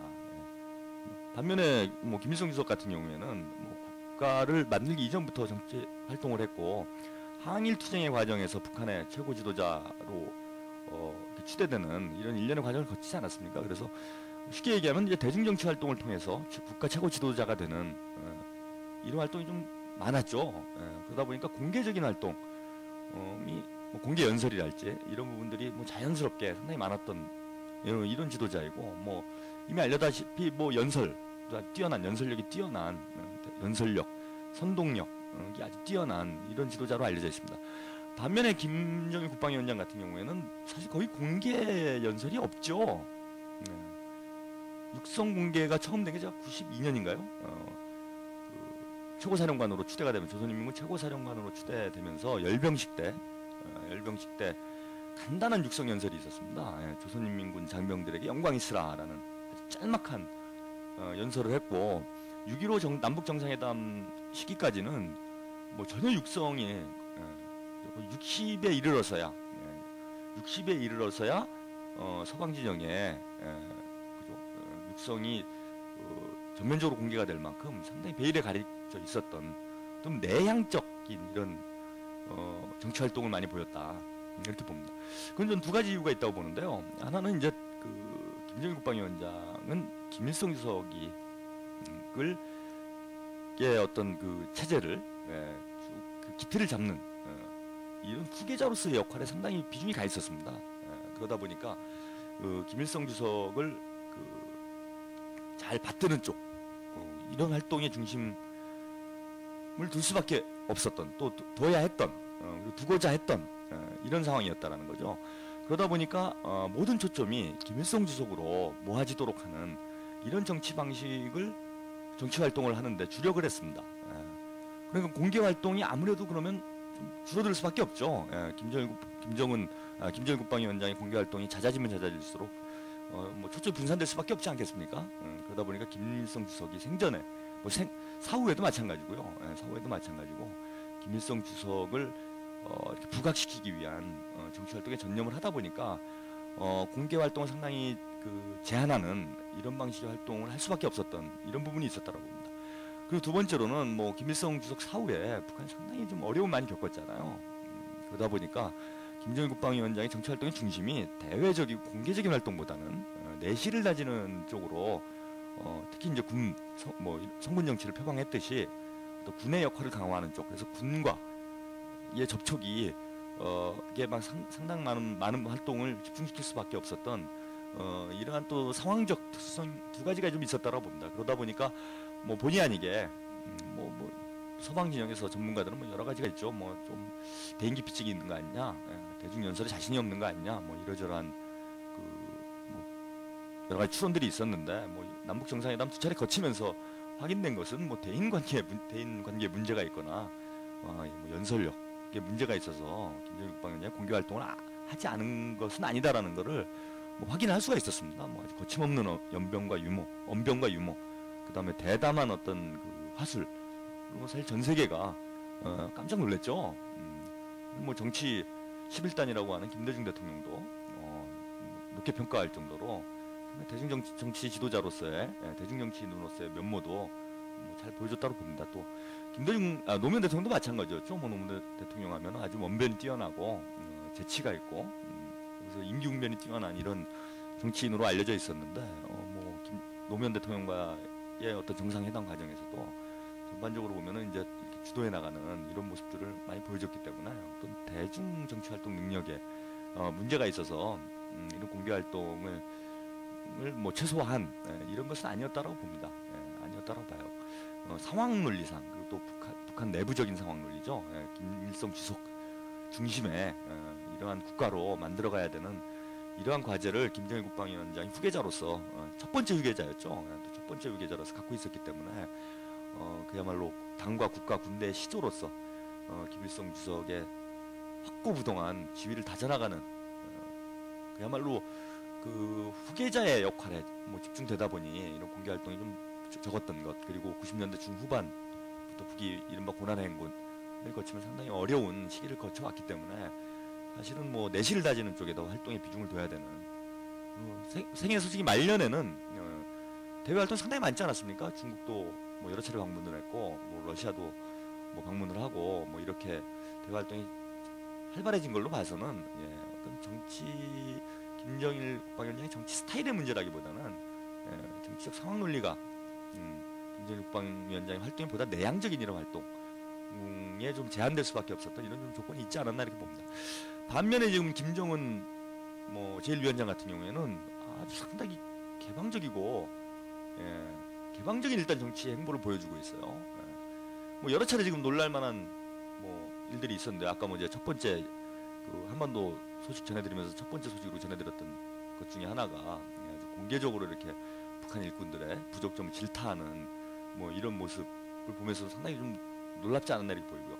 첫 번째 그 연결식 때도 좀 깜짝 놀랐습니다. 사실 북한이 외부에 자신의 모습 민낯이라고 그러죠. 이른바 민낯을 공개하는 건 상당히 꺼려해요. 뭐 원체 뭐 북한에 대해 여러 가지 비난이 쏟아지기 때문에 치부를 드러내거나 민낯을 드러내는 것을 상당히 경계하고 꺼려하는데 연결식 장면을 생중계로 보도를 했습니다. 깜짝 놀랐어요. 뭐 저는 처음 보는 모르겠습니다. 뭐 제가 이게 그 동안에는 이게 남쪽에 문제 있을 수도 있었어요. 북한에서 생중계를 했는데 남쪽의 정보를 차단해가지고 제가 모르고 있었던 건지 모르겠지만 전 세계로 북한 내부적인 이런 큰 정치 행사를 생중계를 하는 김일성 주석 때도 뭐 이런 상황은 아니었죠. 그때 뭐 또 여러 가지 여건이 더 어려웠기 때문에 그럴 수도 있었겠지만은 근데 뭐 대외적으로 북한 체제가 불안하니 많이 뭐 여러 얘기가 있었고 사실 김정은 제1위원장의 모습에 대해 제1위원장도 이제 상당히 베일 속에 아직 가려 있는 이런 상황이었는데 가감없이 거의 뭐 2시간여 동안 북한 평양 시내 또 북한 그 주민들의 반응 그냥 여과 없이 생중계로 내보내는 이러한 아주 대담하고 개방적인 이런 모습을 보여줌으로써 상당히 깜짝 놀라게 만들었습니다. 이번 4.15 행사 때도 상당히 놀라웠죠. 저는 이 공개 연설하는 이런 장면을 보면서 이게 사실 북한 역사상 처음 있는 일일 겁니다. 물론 뭐 김일성 주석 같은 경우에 공개 연설을 상당히 많이 했죠. 많이 했으나 뭐 전 세계로 이것이 생중계될 정도의 그 당시 뭐 미디어 환경이 그렇지도 못했고요. 북한의 상황, 대내외적 환경이 또 그러지도 못해서 그럴 기회가 없었습니다. 그런데 이번에 김정은 제1위원장의 연설은 뭐 60억 인류의 상당수가 저는 일단 뭐 그죠? 뉴스로라도 접하지 않았겠는가. 그런 면에서 보면은 깜짝 놀랄 만한 일이었죠. 아마 이번 저는 백도 행사에서 가장 주목되는 것 중에 하나가 김정일 제1위원장의 육성 연설 이 아니었나 이렇게 좀 봅니다. 그리고 이번에 뭐 아까 말씀드린 방경대 유의장에서 이런 문제점을 강하게 질타를 하면서 나가는 방식. 그래서 매우 대담하고 개방적인 이런 정치 스타일을 보여주고 있다. 그러면서 김정일 국방위원장의 어떤 그 내실을 다지는 이런 정치 방식까지도 그대로 좀 이어나가는 그런 면에서 저는 김일성 주석의 정치 방식에 김정일 국방위원장의 정치 방식을 더한 김정일 국방위원장은 여러 상황상 보여줄 수 없었던 이런 대중적이고 개방적인 정치 활동 모습을 보여주는 것이 상당히 주목해봐야 될 이런 행보가 아닌가 이렇게 봅니다. 노래 한 곡 듣고요. 이야기 더 이어가겠습니다. 직녀에게 김원중의 노래로 보내드리겠습니다.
가슴에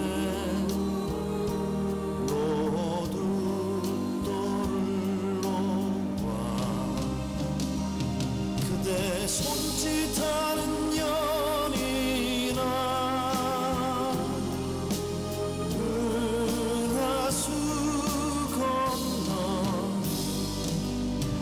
보잘게 없어도 노두돌이 없어도 가슴 딛고 다시 만날 우리들 연인아 연인아 이별은 끝나야 한다 슬픔은 끝나야 한다 우리는 만나야 한다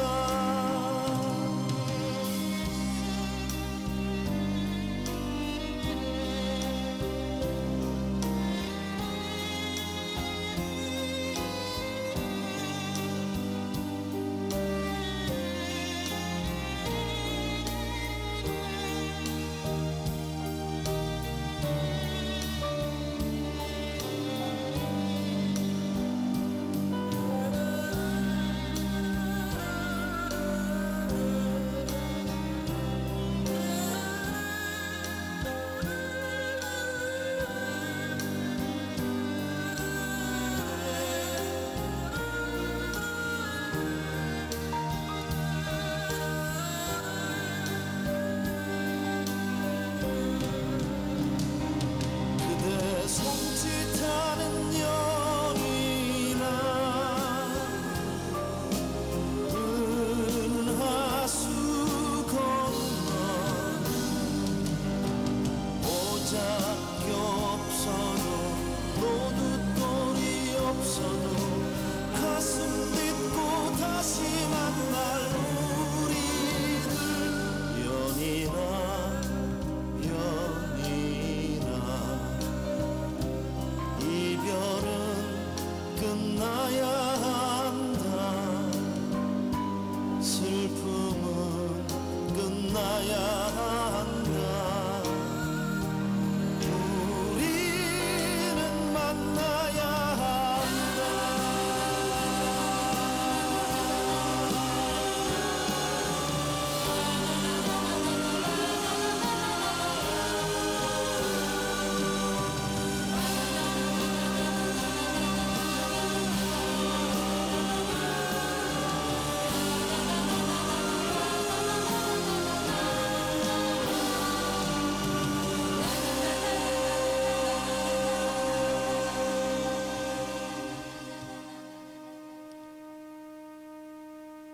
예, 김원중의 직녀에게 보내드렸습니다.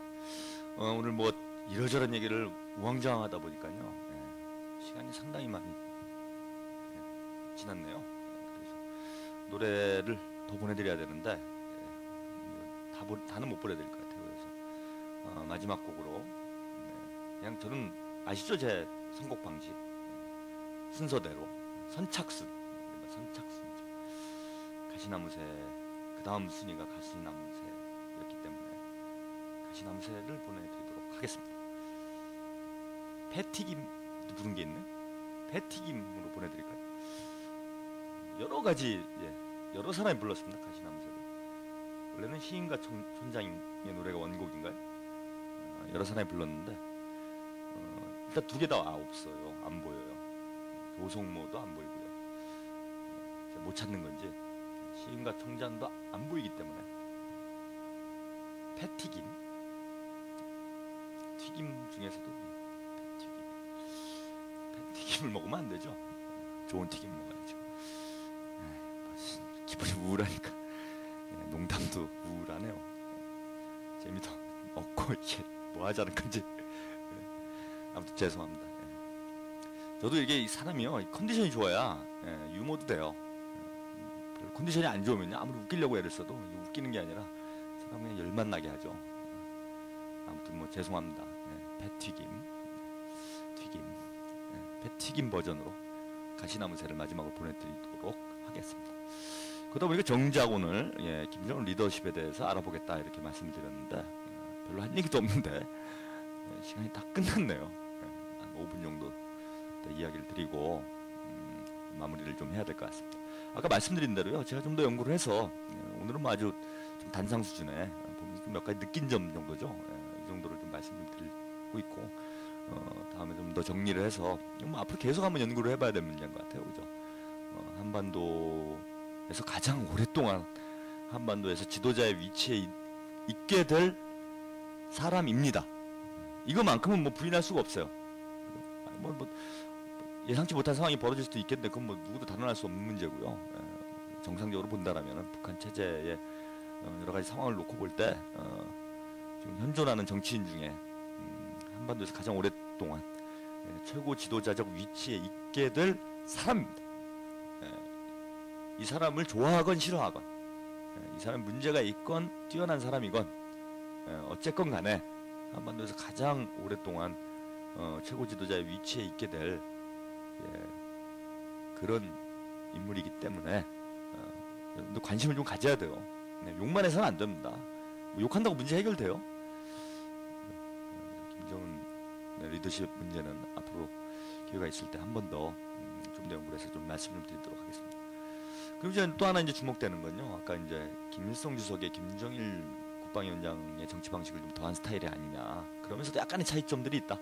그건 이제 김일성 주석과 김정일 국방위원장의 정치 어떤 스타일의 차이도 일정히 있었는데, 그게 뭐 상황적 이유에서건 어떤 뭐 기질상의 이유에서건 에서 비롯됐건 간에 뭐 분명히 여건상 좀 다른 모습 면모가 있었다고 봅니다. 그래서 김일성 주석은 상당히 대중 정치인형에 가깝죠. 뭐 제가 대중 정치인형 이게 정확하게 단어가 맞는지는 잘 모르겠는데 뭔가 좀 대중 공개 활동이 좀 활발했던 뭐 이렇게 표현하는 게 맞겠습니다.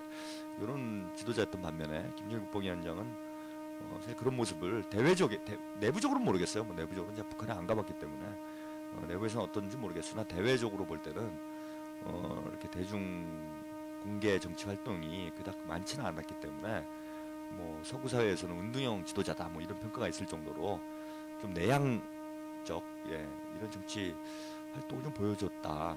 그런 면에서 약간의 차이는 있지 않느냐 이렇게 말씀 좀 드렸는데, 김정은 위원장 같은 경우에는 좀 김일성 주석의 이런 정치 활동 모습에 상당히 가까운 이런 행보들을 최근에 많이 보여주는 공개적이고 대중 친화적인 이런 모습들 상당히 많이 볼 수가 있고요. 뭐 그렇다고 해서 김정일 국방위원장의 정치 방식과 다르다 뭐 이렇게 얘기할 수는 없습니다.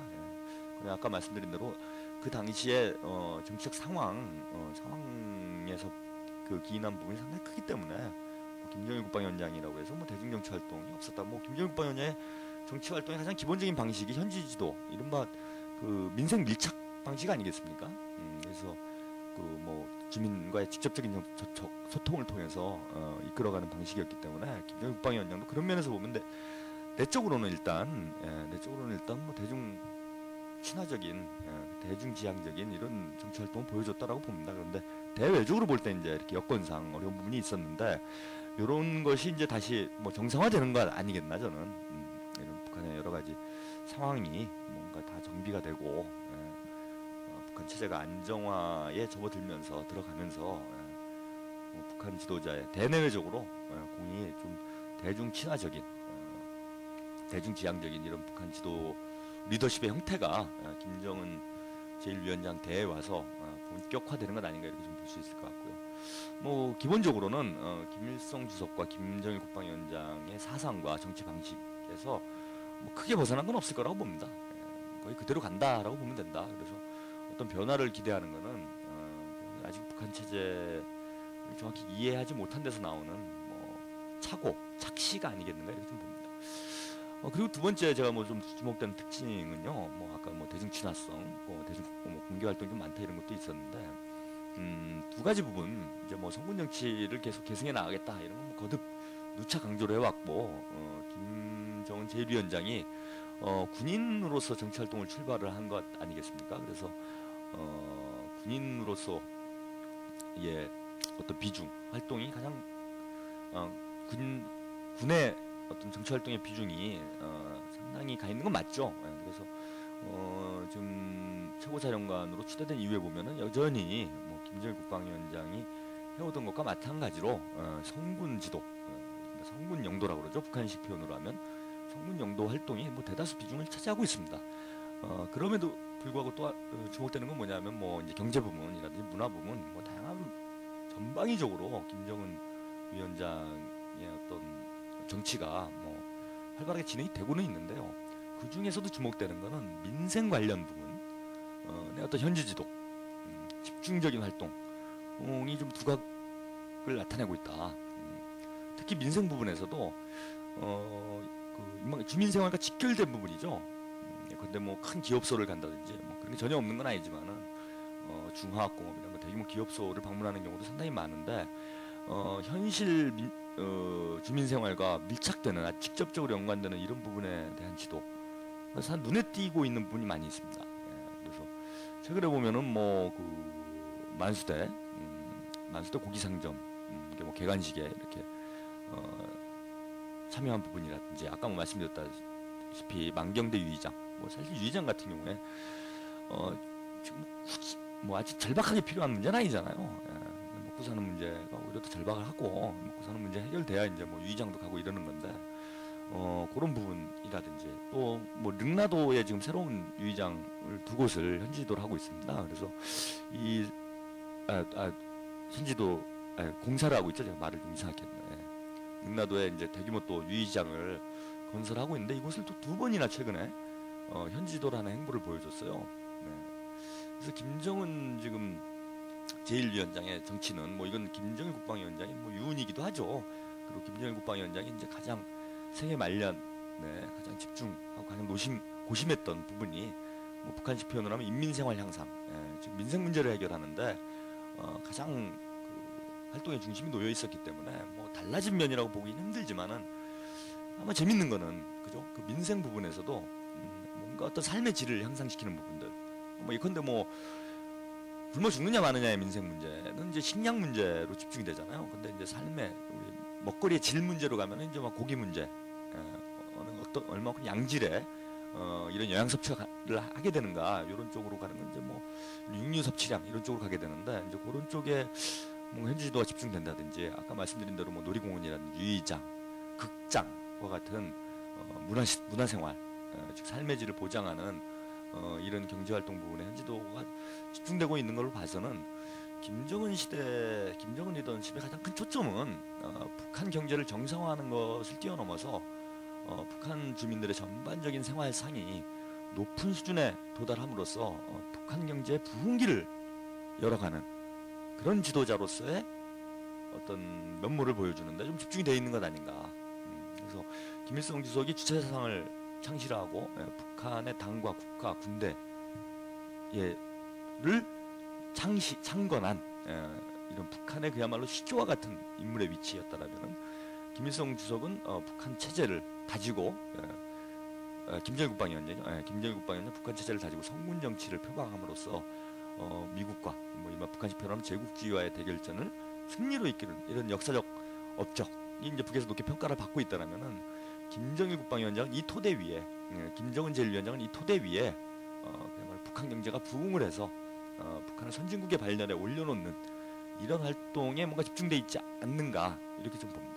그래서 김정인 리더십의 좀 특징은 한 두 가지로 일단 크게는 볼 수 있을 것 같은데요. 하나는 선대 지도자들의 선임 지도자들의 어떤 정치 방식을 그대로 계승하면서도 이를 보다 좀 개방적이고 대담한 방식으로 정치 스타일의 어떤 변화를 가져가고 있는 부분 좀 주목해서 봐야 될 게 아닌가 이렇게 좀 보이고요. 두 번째로는 뭔가 경제 부분, 특히 이제 주민생활을 향상시키는 부분에 활동이 좀 집중되고 있는 이런 두 가지가 앞으로 좀 집중해서 봐야 될 이런 정치 행보가 아닌가 이렇게 좀 봅니다. 오늘은 뭐 좀 시간이 부족해서 뭐 길게 말씀 못 드렸는데요. 다음에 기회가 있을 때 김정은 리더십에 대해서 좀 더 해부해서 보내드리는 시간을 갖도록 하겠습니다. 오늘 한반도 통신은 여기까지 보내드려야 될 것 같고요. 마지막으로 패티김의 가시나무새 보내드리면서 오늘 한반도 통신 닫겠습니다. 다음 주에 뵙겠습니다. 감사합니다.